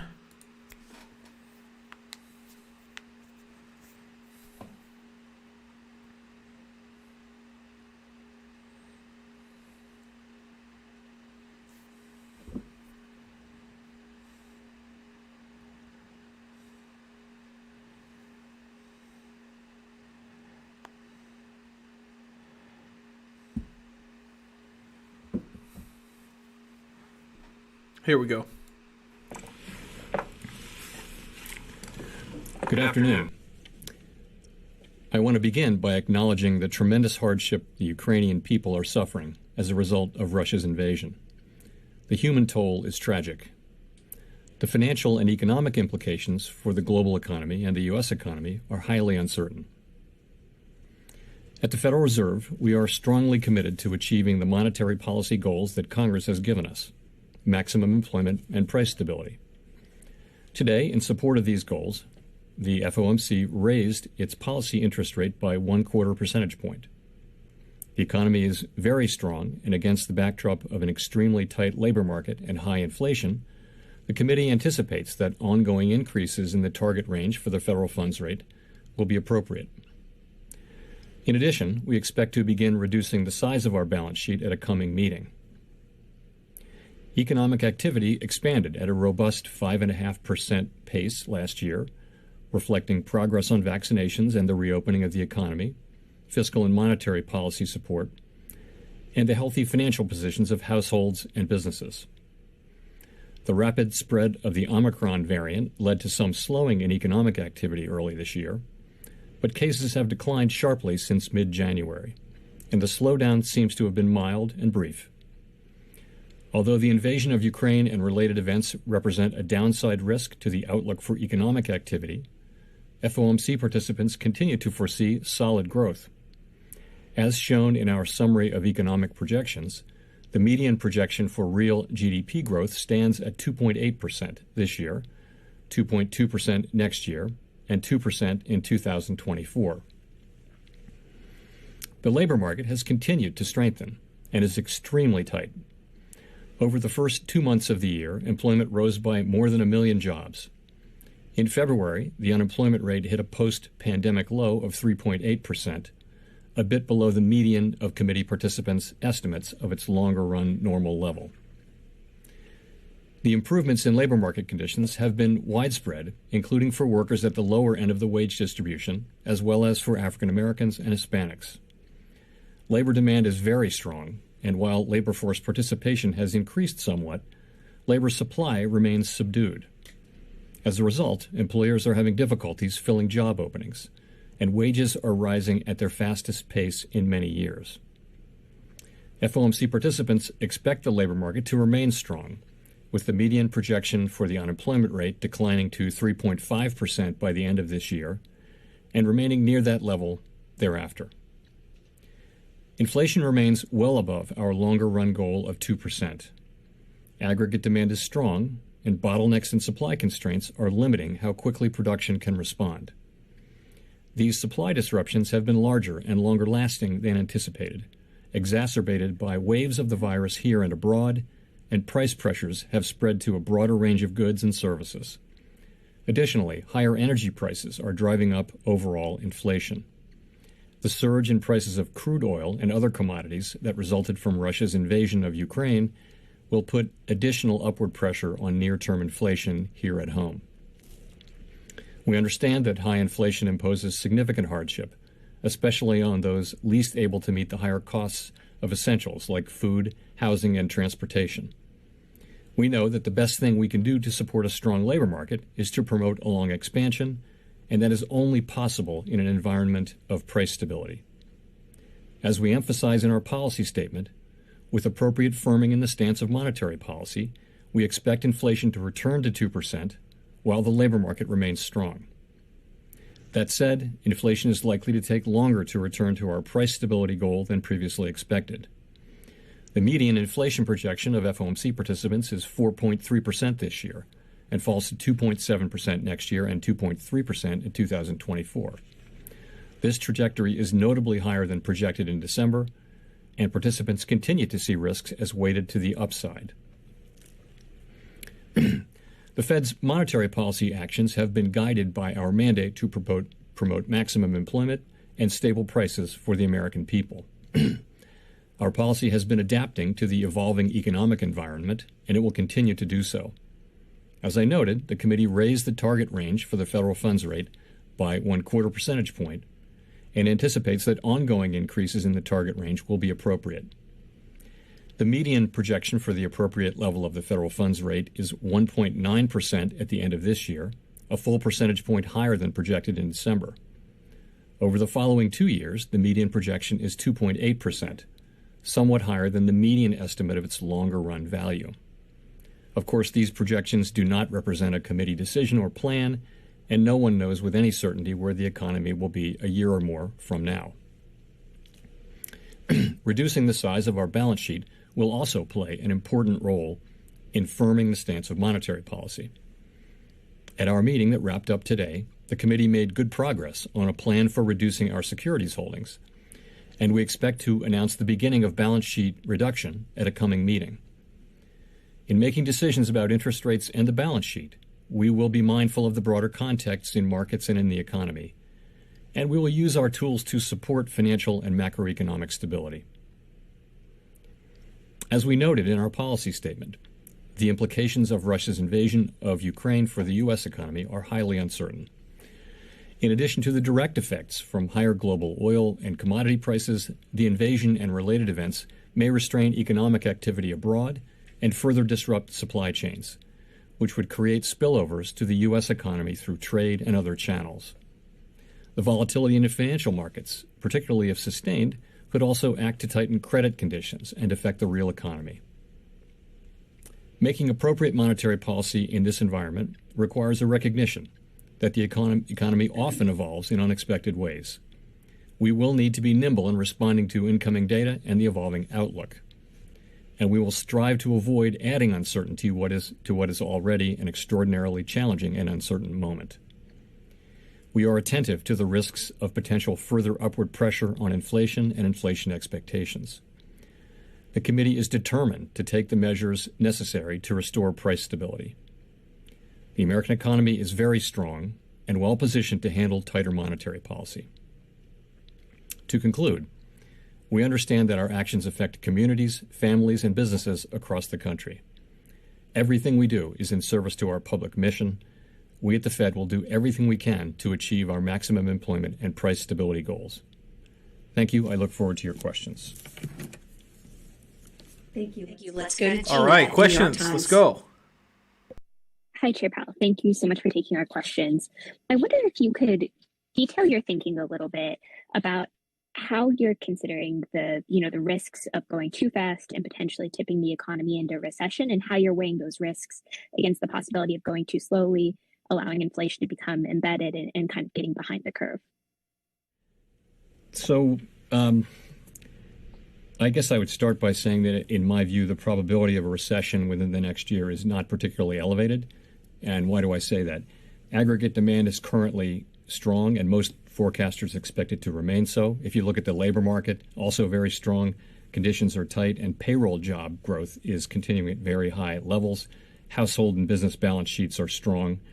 And so all signs are that this is a strong economy, indeed one that will be able to flourish, not to say withstand, but certainly flourish as well in the face of less accommodative monetary policy. So I guess that's how I would say I'm looking at that. Of course, the objective is to achieve price stability while also sustaining a strong labor market, and that is our overall objective. But we do feel the economy is very strong and well positioned to withstand tighter monetary policy. Thank you. Let's go to Howard at Reuters. Hi, Chair Powell. I was wondering, in the SEPs, you have quite a markdown to GDP from 4 to 2.8%. I'm wondering, how much of that do you feel is a result of the Fed's stiffer than expected action here? We talk about monetary policy operating with a lag, but is this going to bite quicker than expected? I don't think that's a big piece of it, actually. I think some of that is just an early assessment of the effects of spillovers from the war in Eastern Europe, which will hit our economy through a number of channels. Highly uncertain, but you're looking at higher oil prices, higher commodity prices. It'll be so that we think that will weigh on GP to some extent. So that's part of what moved those assessments down. I think generally monetary policy works with a lag, so some of that would also be in there. But remember as well that 2.8% is still very strong growth. If we think that the potential growth rate of the economy is somewhere around 1.75%, 2.8% is strong economic growth. It would have been one of the strongest years, in fact, of the last expansion. So while it's lower than last year's 5.8%, it's still quite strong growth. So I would say it's quite a strong forecast. So in that context, what would trigger you to go faster or slower on the rate hikes? Ongoing increases doesn't really tell us whether this is going to come in bigger chunks or evenly paced through the year. Yeah, so the way we're thinking about this is that every meeting is a live meeting, and we're going to be looking at evolving conditions. And if we do conclude that it would be appropriate to move more quickly to remove accommodation, then we'll do so. I can't be perfectly specific about it, but that's certainly a possibility as we go through the year. Thank you. Thank you. Let's go to Rachel at the Washington Post. Thank you, Michelle, and thank you, Chair Powell, for taking our questions. I'm curious if you can be specific on when you expect to see inflation will start to come down, especially with the combination of rates going up, fiscal aid dissipating from the economy, and supply chains getting better. And if you don't start to see that, how will you signal it? What will you be looking for, and what will you be looking for over the course of the year? Thank you. So I guess I would say that before the invasion of Ukraine by Russia, so let's go back to that. I would have said that the expectation was that inflation would peak sometime in the first quarter, maybe the end of the first quarter of this year, and and then maybe stay at that level or a little bit lower, and then start to come down in the back half of the year. So now we're already seeing a little bit of short-term upward pressure in inflation due to higher oil prices, not natural gas a little bit, but not so much for us since we have our own natural gas supply, other commodities prices. The other thing is that you're seeing supply chain issues around shipping and around, lots of countries and companies and people not wanting to touch Russian goods. So that's going to be more tangled supply chains. So that could actually push out the relief we were expecting on supply chains generally. So I guess I would say that the expectation is still that inflation will begin to come down in the second half of the year. But if you look at where I read the SEP headline median, we still expect inflation to be high this year, lower than last year. And then we expect, though, particularly with the effects of the war, but also the data we've seen so far this year, we expect inflation to remain high through the middle of the year, begin to come down, and then come down more sharply next year.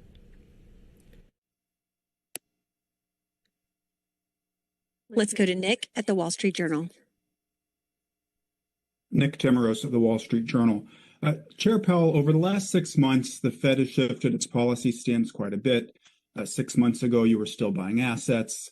Most officials weren't projecting any interest rate increases this year. And yet, despite the shift over the last 6 months, real rates are as negative today as they were then. So how concerned are you that further inflation surprises will offset the effects of recent policy firming by leading real rates to stay at levels that do not actually provide much restraint to the economy? Thanks. So that's one of many ways of capturing the situation, which is that the committee really does understand that the time for rate increases and for shrinking the balance sheet has come. And I would just say, I would go back to the economy is very strong. As I mentioned, tremendous momentum in the labor market. We expect growth to continue. It's clearly time to raise interest rates and begin the balance sheet shrinkage. And I just wanted to say that as I looked around the table at today's meeting, I saw a committee that's acutely aware of the need to return the economy to price stability and determined to use our tools to do exactly that.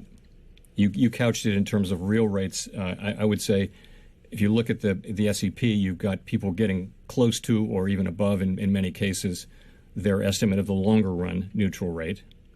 So I understand that doesn't do it for real rates, but if you go out a year or two, many people are in their forecasts are having tight policy from a real interest rate standpoint. So that's something that we're focused on. Of course, it's a highly uncertain environment, and we don't know what's going to happen, but we do know that we're going to deploy our tools to achieve our goals, and that includes the price stability goal. Let's go to Victoria at Politico. Hi, Chair Powell. So looking at the summary of economic projections, you all have inflation coming down over the course of the year to 4.3%. And then you also have rates going up to what appears to still be below roughly what would be estimated to be the neutral rate, although I know that's a little bit uncertain. So I was just wondering, how much of inflation coming down do you see as actually being as a result of the Fed itself raising rates? And then also, if I could just ask, given that Sarah Bloom Raskin withdrew her nomination, what do you expect to do with the regulatory portfolio? Do you expect to assign a governor in charge of that?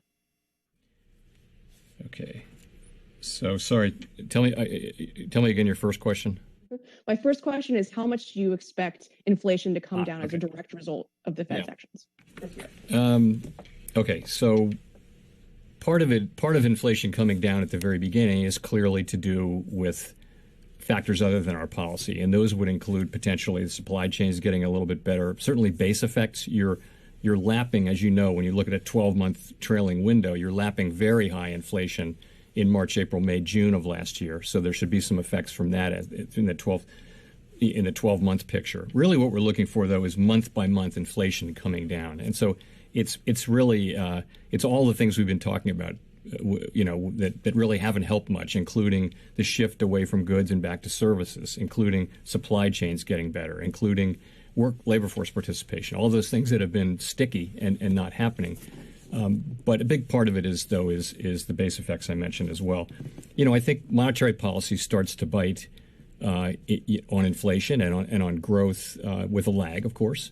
And so you would see that more in 23 and 24. But also remember, we started talking about rate increases last year. For some months now, financial conditions have already incorporated a significant number of rate increases. So it doesn't start today. In effect, the moves are already priced into the market for a few months now. So so the clock is running on that, and I think some of that will be seen in the second half of the year as well.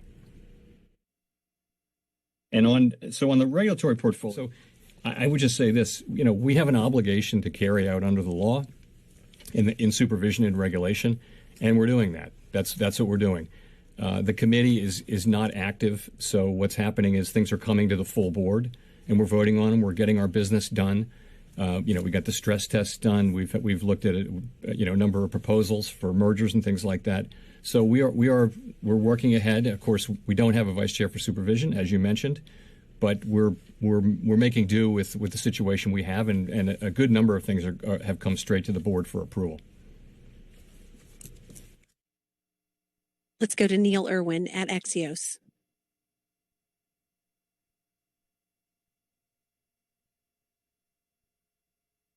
Let's go to Neil Irwin. Hi, Chair Powell. It's Neil Irwin at Axios. Thanks for taking our questions. In the Statement of Economic Projections, we see a forecast of median 1.9% Fed fund rate at the end of the year, 2.8 end of next year. Wondered whether that aligns with your own expectations, in particular on that point of overshooting the long-term neutral rate. And also, if you can tell us anything about how that might be paced, front-loaded, back-loaded, how high is the bar for doing 50 at one meeting?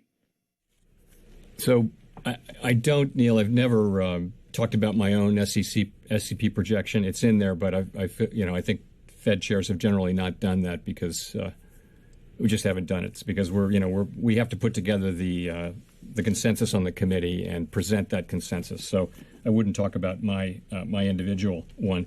And in terms of the pacing of it, I would just point out that there's 7 remaining meetings this year. This isn't something we discuss or debate or agree on, but there's 7 remaining meetings and there's 7 rate hikes.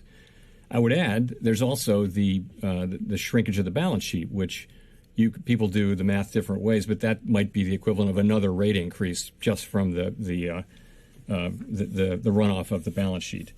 So I don't know. We haven't made any decisions on front end loading or going steadily through the year. And as I mentioned, if you look at the SEP, a good number of participants do see more than 7 rate increases this year. And I can't give you, I'm not going to try to give you a really specific test for what it would take to do that. But I will say this, though, we'll be looking at the data as they come in.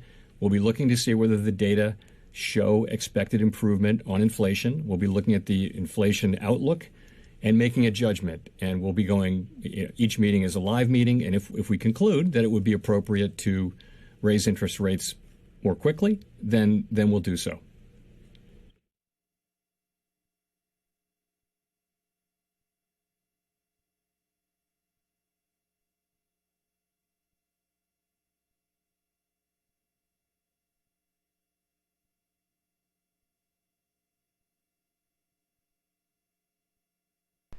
Awkward. What the hell is happening?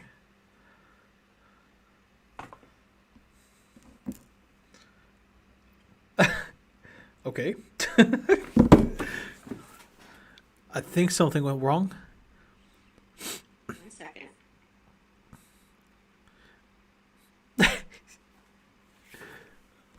Oh, gosh. Okay, we're going to try one more time. Colby Smith at the FT.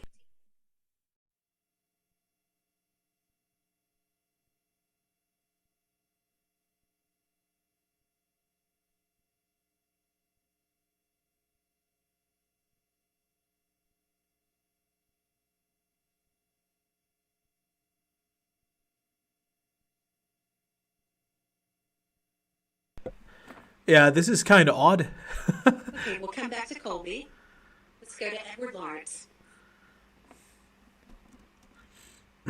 Yeah, thank you, Chair Powell. Thank you, Michelle, for the question. I have a more basic question. The last time the CPI inflation, I know you look at PCE, but CPI inflation was as high as it is was July of 1981 when the effective federal funds rate was 19.2%. But given the current data, how far behind the curve of inflation do you believe the Federal Reserve is in your mind? So I just would say a couple of things.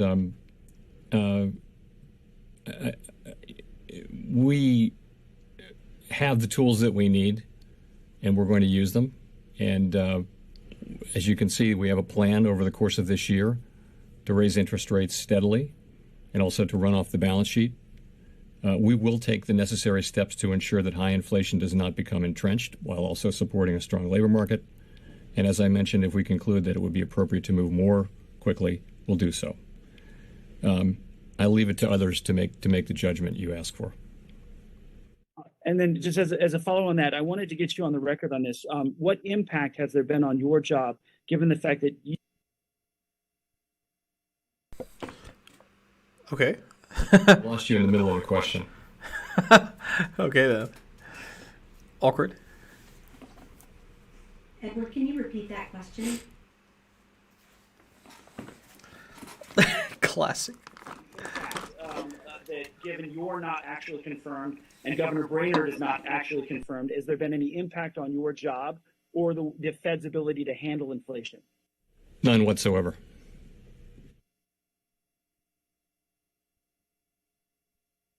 Okay, let's go to Colby Smith at the FT. Thank you, Michelle. Chair Powell, how concerned is the committee about the notable pickup in services inflation, which is perhaps less likely to self-correct? And to what extent does it alter both the committee's confidence that long-term inflation expectations will not de-anchor in the coming months, as well as the balance of risks that the Fed may need to raise interest rates further above neutral than indicated in the dot plot? Thank you. Thank you. So, of course, that's something we're watching report by report, and we noticed it in the last meeting, and it's part of the overall picture. We have expected services inflation to move back up to where it was, and that's part of what's happening is, in the case of some services, prices are still getting back up to where they were before the crisis. In other cases, it's pretty clear that inflation has spread more broadly across services, and yes, that is concerning. In the meanwhile, we see some progress on the goods side, but really in this latest report, it was confined to vehicles, which is admittedly a large category. So, as I mentioned, the committee acutely feels its obligation to move to make sure that we restore price stability, and is determined to use its tools to do so. Thank you. Let's go to Steve Leisman at CNBC. Thank you. Mr. Chairman, I wonder if you could help me understand the kind of logic, if there is one, inside the SCP here. As I look at the median forecast, for example, for unemployment, it runs for the 3-year window below the long run rate. I look at inflation above over the 3-year window, the long run, or call it the neutral rate, so the economy still runs hot. And that is all true in a regime when you run, at least for 2 years, the funds rate above the long run rate. I guess my question is this: are you not give a forecast here that essentially suggests you will be continuing to run further behind the curve and never really get in front of inflation because the economy will continue to run hot? And kind of on a related issue, you said earlier, inflation will take longer to return to price stability than we had originally expected.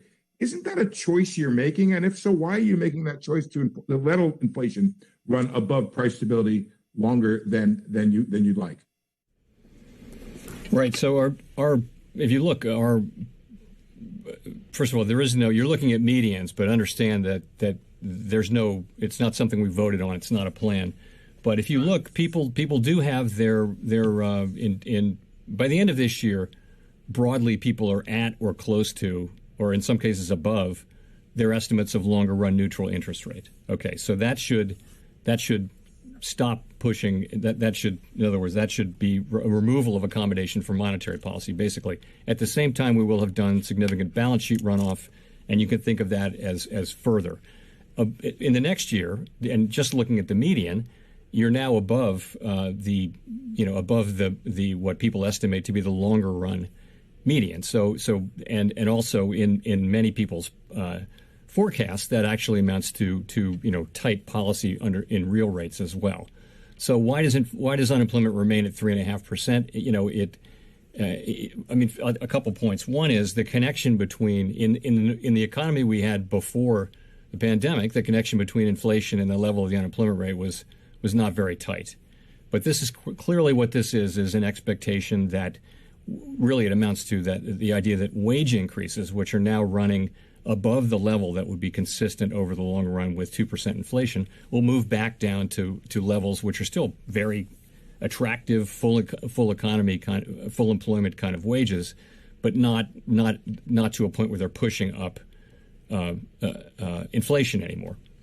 And as I mentioned, there are a lot of factors causing inflation to come down. The reality is there are many moving pieces, and we don't know what will actually happen. But no matter what happens, this is a committee that is determined to use its tools to make sure that higher inflation does not become entrenched. And so we are determined on that front, and we'll deal with what comes. This is a modal or most likely expectation, but we'll deal with what comes, whether it's better or worse.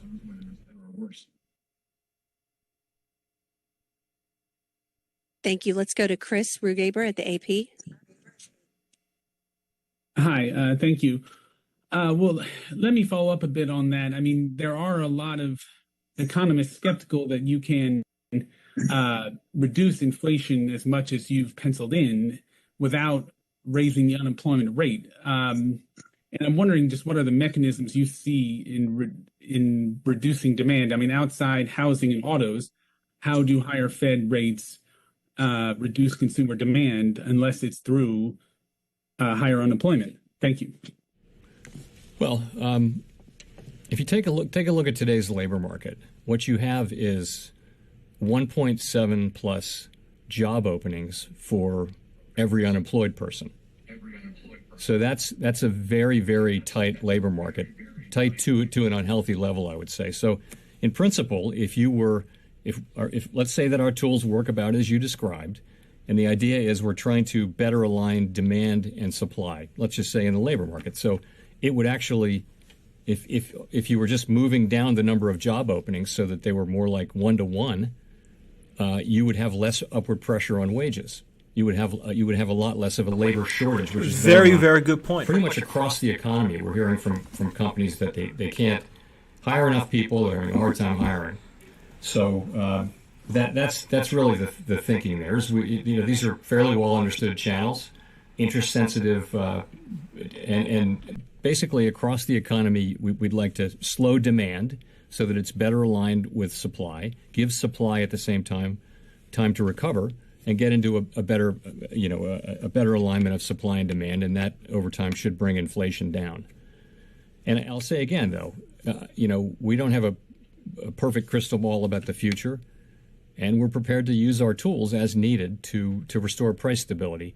As I mentioned in my opening remarks, without price stability, you really can't have a sustained period of maximum employment. It's one of our most fundamental obligations is to maintain and restore, in this case, price stability. So we're very committed to that. Of course, the plan is to restore price stability while also sustaining a strong labor market. That is our intention, and we believe we can do that. But we have to restore price stability. Okay, let's go to Scott Horsley at NPR. Thanks, and I apologize if this covers some of the same ground you just talked about, Mr. Chairman. I think I missed some of your answer there, but I have a follow-up question on the labor force. We have seen some gains in the prime age workforce in the last few months. I wonder what you anticipate when it comes to some of the older workers as the health outlook has changed. Are we going to see more recent retirees following Tom Brady back in the workforce, and what would that mean for wages and inflation? It's hard to say. What we saw in the last cycle was that over the course of a long, steady expansion, labor force participation outperformed expectations, and that was just it was a tight labor market, but it was nowhere near as tight as this labor market, but it was a tight labor market, and so people stayed in the labor force longer. It wasn't so much people coming back in the labor force after retirement. That's not something that happens in the aggregate very much, but. So that's what was happening. And, more labor force participation is tremendously welcome. And, of course, our policy does not in any way preclude that. This is a situation where wages have moved up at the highest rate in a very long time.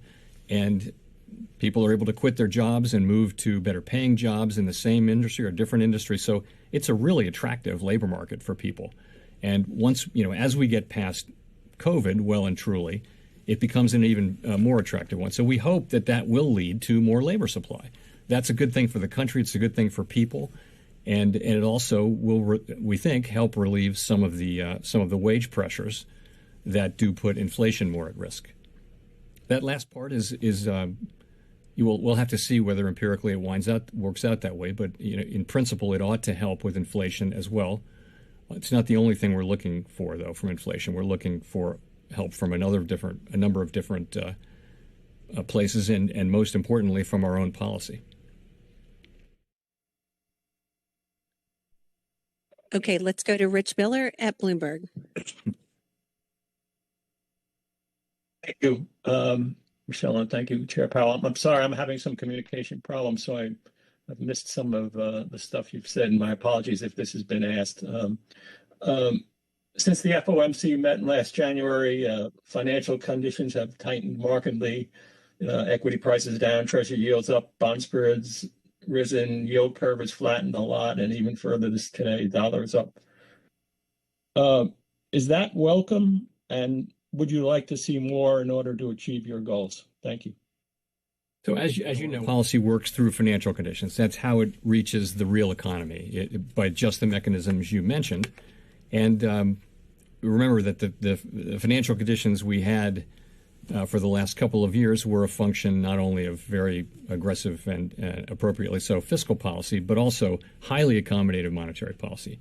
The monetary policy settings that we put in place at the worst parts of the pandemic. So it is very appropriate to move away from those. And yes, that will lead to some tightening in financial conditions in the form of higher interest rates and just the sorts of things. We're not targeting any one or more of those things, but financial conditions generally should move to a more normal level, so that because we know the economy no longer needs or wants these very highly accommodative this stance, which so it's time to move to a more normal setting of financial conditions, and we do that by moving monetary policy itself to more normal levels. When you say move to a more normal setting for financial conditions, that suggests to me that you want financial conditions to tighten further from where we are now. Am I drawing the right inference from that? Well, yes. So I would say we look at a broad range of financial conditions, and of course, when we tighten monetary policy, we do expect that they will adjust in sync over time with monetary policy. It's not any particular financial condition, but a broad range of financial conditions. They will reflect, to some extent, they reflect any number of things. But yes, we need our policy to transmit to the real economy, and it does so through financial conditions, which means as we tighten policy or remove accommodation so that it's at least less accommodative, that broader financial conditions will also be less accommodative. Thank you. Just a little housekeeping note. Those of you in this call may be having some tech issues. If so, I understand the broadcast is coming through clearly on www.federalreserve.gov. So you might go there for the audio. And now we'll go to Jean Young.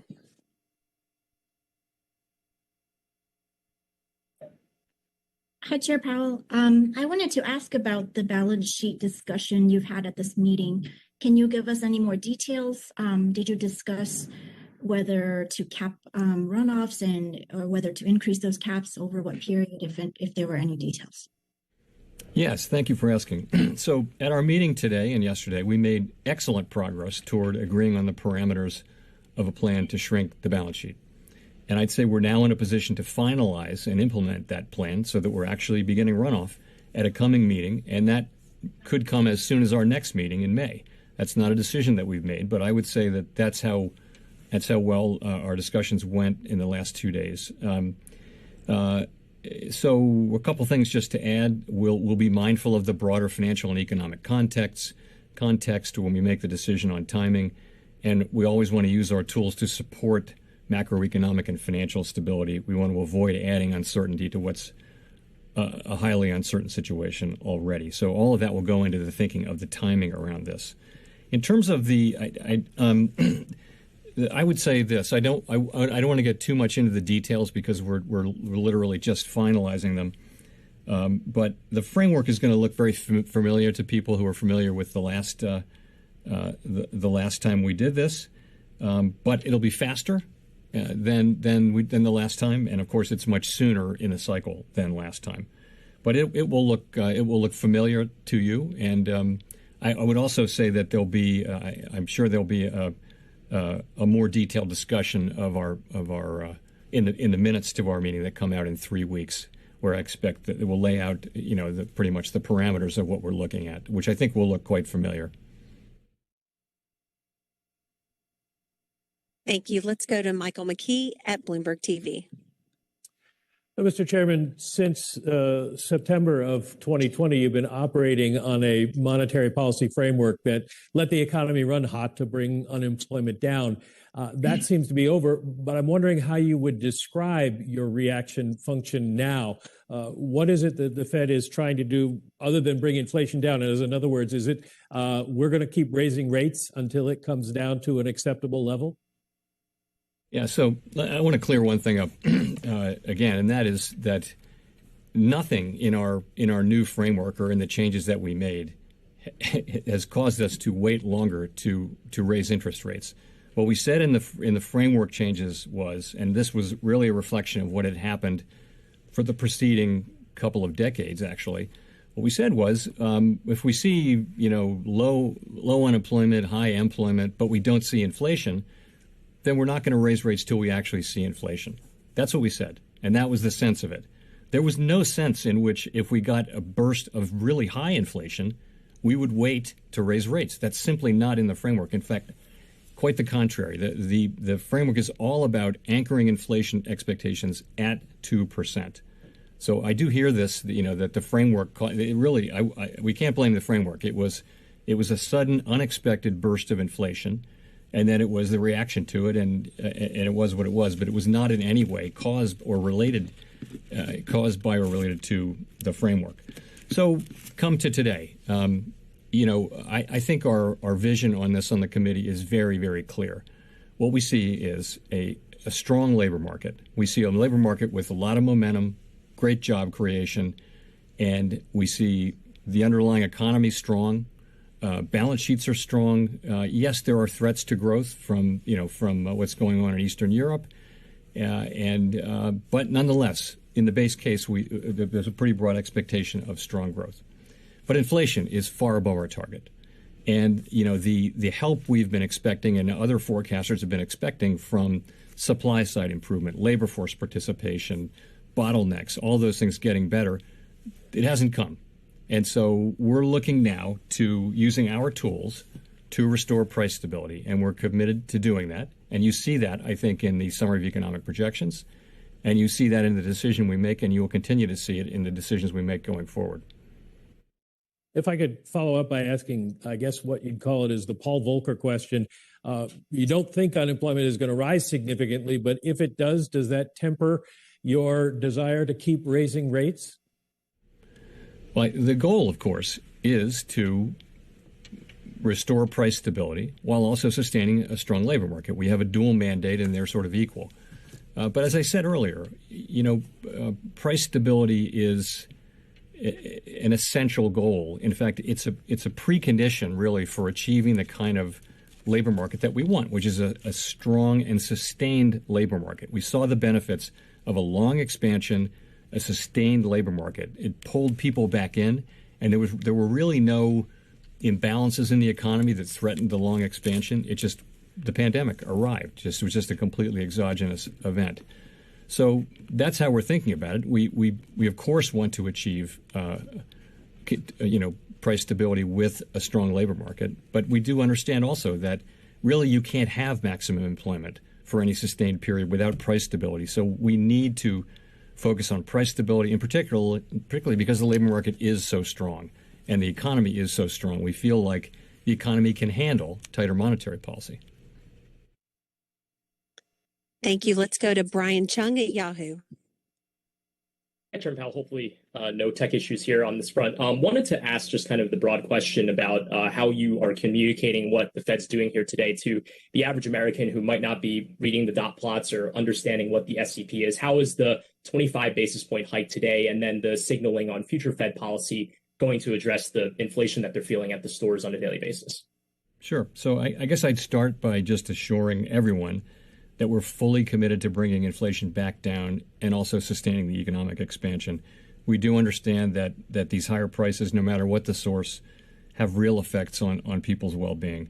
And really, high inflation takes a toll on everyone, but it's really especially on people who use most of their income to buy essentials like food, housing, and transportation, where, we've all seen charts that show if you're a middle-income person, you've got room to absorb some inflation. If you're at the lower end of the income spectrum, it's very hard because you're spending most of your money already on necessities and the price is going up. So, but it's punishing for everyone. So it has been a difficult time for the economy, but we do anticipate that inflation will move back down, as I mentioned earlier. It may take longer than we like, but I'm confident that we'll use our tools to bring inflation down. And you ask about rates. So the way that works, I would explain, is as we raise interest rates, that should gradually slow down demand for the interest-sensitive parts of the economy. And so what we would see is demand slowing down, but just enough so that it's better matched with supply, and that will bring inflation down over time. That's our plan. Thank you. Let's go to Jolene Kent at NBC News. Hi, Chair Powell. Thank you so much for taking my question, doing this today. My question is a follow-up to what Brian just asked. What is your message to consumers out there who can no longer afford the basics due to this high inflation? Well, that is, yes, indeed. I mean, as I just said, I think we do understand very much, and we very much take to heart that it's our obligation to restore price stability. And we've had price stability for a very long time and maybe come to take it for granted. But now we see the pain. I'm old enough to remember what very high inflation was like. And, we're strongly committed as a committee to not allowing this higher inflation to become entrenched and to use our tools to bring inflation back down to more normal levels, which our target is 2% inflation. So we will do that. And I just would want people to understand that. But the way we do that is by raising interest rates and by shrinking our balance sheet. And so financial conditions will become, at the margin, less supportive of various kinds of economic activity. That will slow the economy while also allowing the labor market to remain very strong. And, the good news is the economy and the labor market are quite strong. And that means the economy, we think, can handle interest rate increases. And as a quick follow-up to that, obviously the Federal Reserve walking this very complicated fine line, trying to avoid a recession. For the consumers out there who are worried about their jobs in a possible recession, what do you say to that? Well, I say that our intention is to bring inflation back down to 2% while still sustaining a strong labor market, and that the economy is very strong. If you look at where forecasts are, people are forecasting growth that's strong within the context of U.S. potential economic output. And we expect that to continue. And to the extent the data come in different, then of course our policy will adapt. But we do believe that our policy is the appropriate one for this forecast, and we believe that we can bring down inflation. We believe that we can do so while sustaining a strong labor market. The labor market is it's not strong in the ordinary sense of the word. We have not seen a labor market where there are 1.7 job openings for every unemployed person, or where there, if you add job openings to those who are employed, that's actually substantially a larger number than the size of the workforce, than the number of people who actually count themselves as in the workforce. So this is a situation where demand is higher than supply, and when that happens, prices go up. So we need to use our tools to move supply and demand back in. We don't think we need to do this alone. There will be other factors helping that happen, but we certainly are prepared to use our tools, and we will. Thank you. Thank you. Let's go to Simon at The Economist. Thank you, Michelle. Thank you, Chair Powell. Sorry to take you away from inflation for 1 minute. May I ask about the sanctions on Russia, and specifically the freezing of the central bank assets? Of course, that raises a similar risk for other sovereigns around the world and their biggest companies potentially. Any concerns about, in the long term, how this might affect the dollar's status as the preeminent global reserve currency?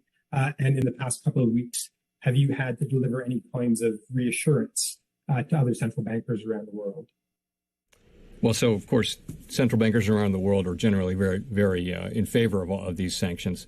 But let me say this: sanctions are really the business of the elected government, and that's true everywhere. So the administration and the Treasury Department in particular, and other agencies, they create these sanctions.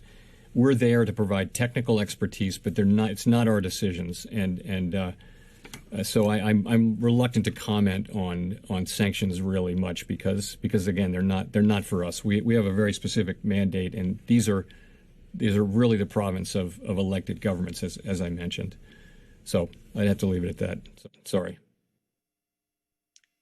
Thank you. Let's go to Nancy Marshall-Genzer at Marketplace. Hi, Chair Powell. Thanks for taking the question. You've been talking a lot about rising wages, which on the one hand is a great thing, but are we possibly seeing the beginning of a wage price spiral? So the way I would say it is this: we first of all, I would agree with the premise that wages moving up is a great thing. You know, that's how the standard of living rises over time, and generally it's driven over long periods by rising productivity. But what we have now, if you look at these the wage increases that we have, we look at we're blessed with a range of measures of wages that all measure different things. But right now they're all showing the same thing, which is that the increases, not the levels, but the increases are running at levels that are well above what would be consistent with 2% inflation, our goal, over time. And that may be, we don't know how persistent that phenomenon will be. It's very hard to say. And that's really, I think, the sense of your question about a wage price spiral is that something that's going to start happening and become entrenched in the system? We don't see that. You can see, for example, in some sectors that got very high wage increases early on, those wage increases look like they may have slowed down to a normal level. But it comes back to, you know, what I'm saying here, which is there's a misalignment of demand and supply, particularly in the labor market, and that is leading to wages moving up at ways they're not consistent with 2% inflation over time. And so we need to use our tools to guide inflation back down to 2%.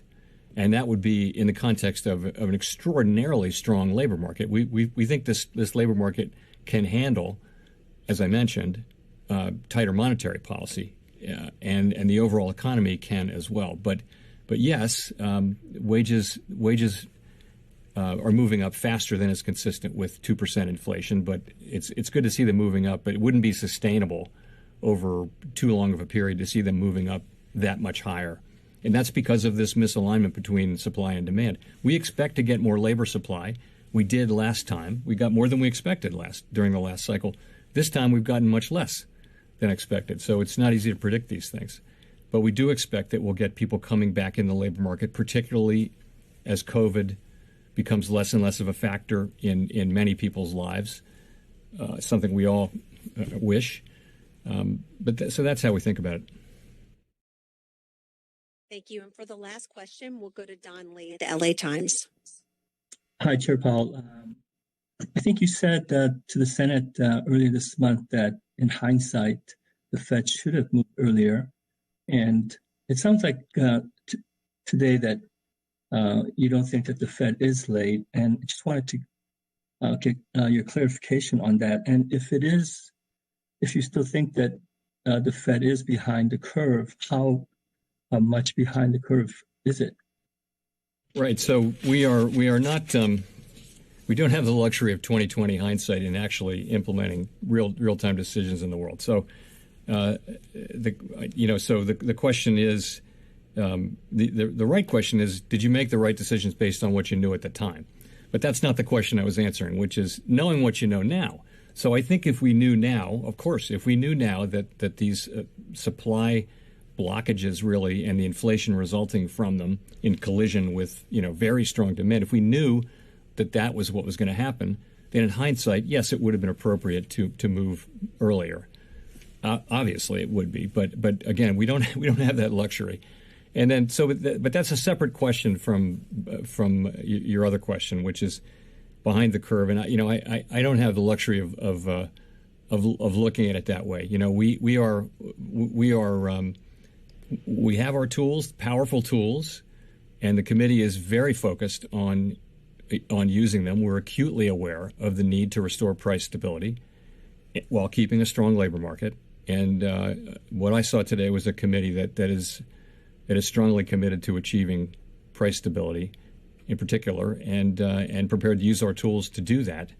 We're not going to let high inflation become entrenched. The costs of that would be too high, and we're not going to wait so long that we have to do that. No one wants to have to really put restrictive monetary policy on in order to get inflation back down. So, frankly, the need is one of getting rates back up to more neutral levels as quickly as we practicably can, and then moving beyond that if that turns out to be appropriate. And as you can see, it is appropriate in the sense to people's SEPs. They do write down levels of interest rates that are above their estimate of the longer run neutral rate.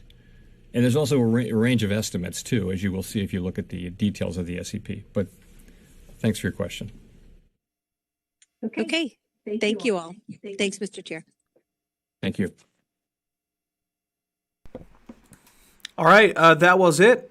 That was the press release and the actual press conference. And, well, let's just have a look at the charts. Let's see how the charts are looking right now. Hold up. Let me just pull them up.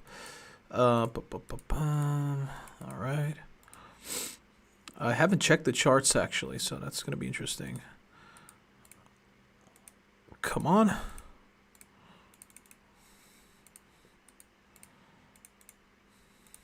All right.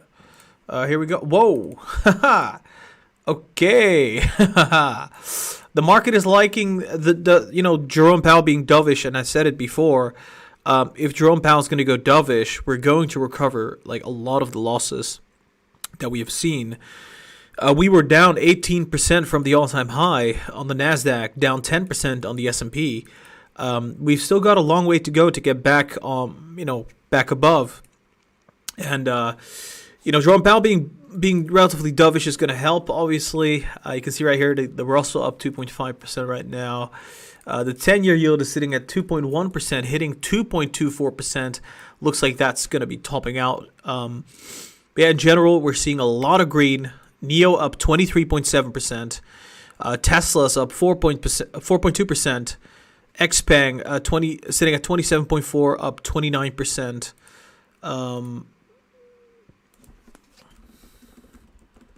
One second.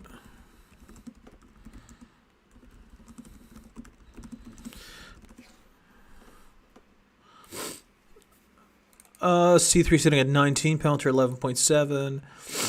Facebook sitting at 200. Oh, wow. Astra. Look at that.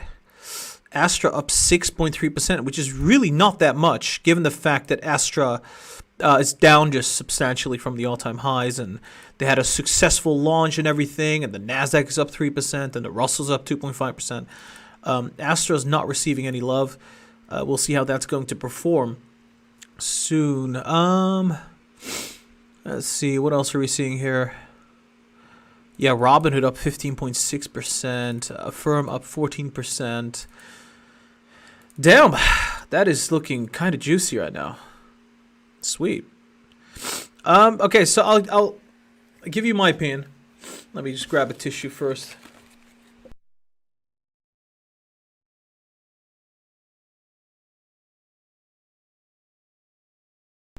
I'll give you my opinion, right?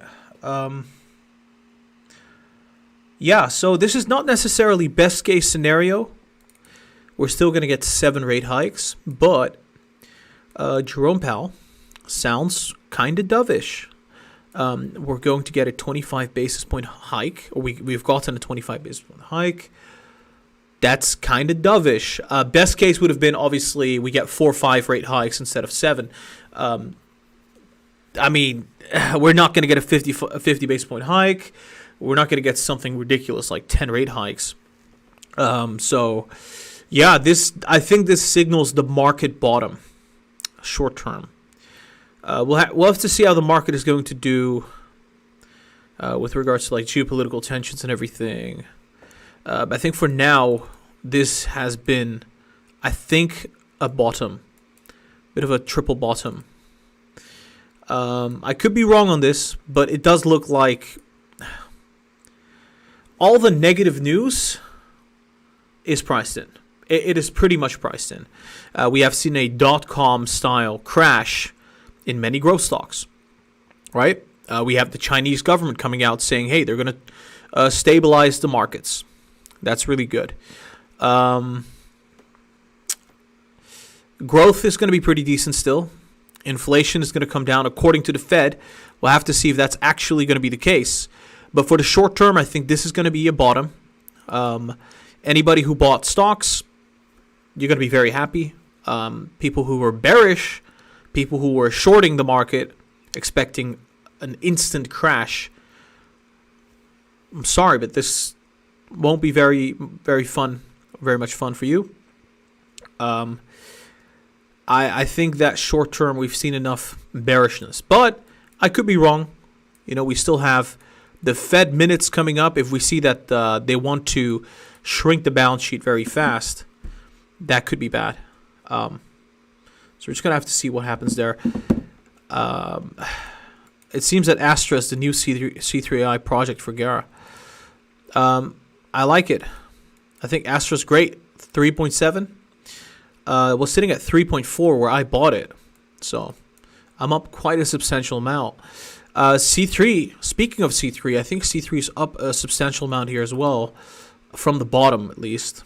It's still sitting at 19, but it's up 8.8%, looking pretty decent for today. I think we're probably going to get more upside. We got Snowflake up 15%, which is kind of ridiculous, but Facebook is going up 4.5%. And K-Sava just became a member for 9 months in total. Thank you so much. Appreciate that a lot. K-Sava says, wear the red hoodie more often, Gara. The market likes it. Yeah, I don't think it works that way, but I will be wearing this more often. So, yeah. Man, I'm going to be really honest with you. I am still feeling quite terrible. Like I said, I'm still feeling very sick. It's a miracle I'm live right now.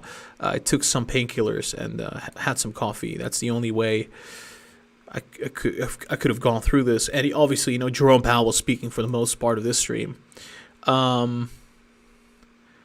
So, yeah. I think we've been streaming for two and a half hours. I think I'm gonna cut the stream short, unfortunately. My intention for today, honestly, I had a massive fever today. My intention was to just cover Jerome Powell, and that would be it. And it's a success. Managed to do that, so that's great. But yeah, overall, I am still bullish on the market. I think there's plenty of buying opportunities to dollar cost average. This is a long-term investors market. This is not a swing traders market. We're not going to see the same kind of momentum that we had in 2020. So you have to think about that, right? Holding stocks for the next 3 to 5 years, not for the next three to 5 days. Stocks that I'm bullish on right now still include PayPal. I am bullish on Roblox. Spotify at the current price, right? This is the current price. Square, Twitter, Uber, even Upstart at this point, sitting at 105. Robinhood, very bullish on that. GGPI, there's going to be a merger soon. Let's see. Bob already bounced quite a bit here, so let's see. Facebook's still looking very juicy at $200. C3 sitting at 18.9, which is kind of ridiculous. Still very bullish on NEO at 18, Tesla at 830, Rivian at 40. Still looking quite nice. Google sitting at 2,600. That's still, I think, quite decent. And yeah, obviously Astra, which is a stock that I've recently been buying quite aggressively at a lower price. But yeah, I'm gonna take a rest. You're sick a lot this year. Yeah, I think I had a call with my GP, general practitioner, and basically I think I've taken the vaccines that was supposed to take let's just say the duration between the vaccines were like very short. So I'm experiencing some of the side effects of that. Most people do not experience this. I am, so that's that sucks. That's just the way it is. But I think it should be over soon, and once it is, I'll be able to live stream more often and more, hopefully more consistently. But we've been live for almost every single day in the past year and a half. There's been maybe a couple exceptions, but for the most part, it's been fairly consistent. So thank you so much for watching. Thank you for supporting the channel. It's very much appreciated. We're going to be live again tomorrow, and hopefully for open and close. But yeah, I'm going to go rest. Check out the socials. We have Twitter, an Instagram, a Discord community. Links are going to be down below in the description. So check that out. You can also support me on Patreon, where I'll be uploading exclusive content. All right, have a great day. Thanks for watching. Oh, oops. And I'll be live again tomorrow. So tune in again tomorrow. See you soon.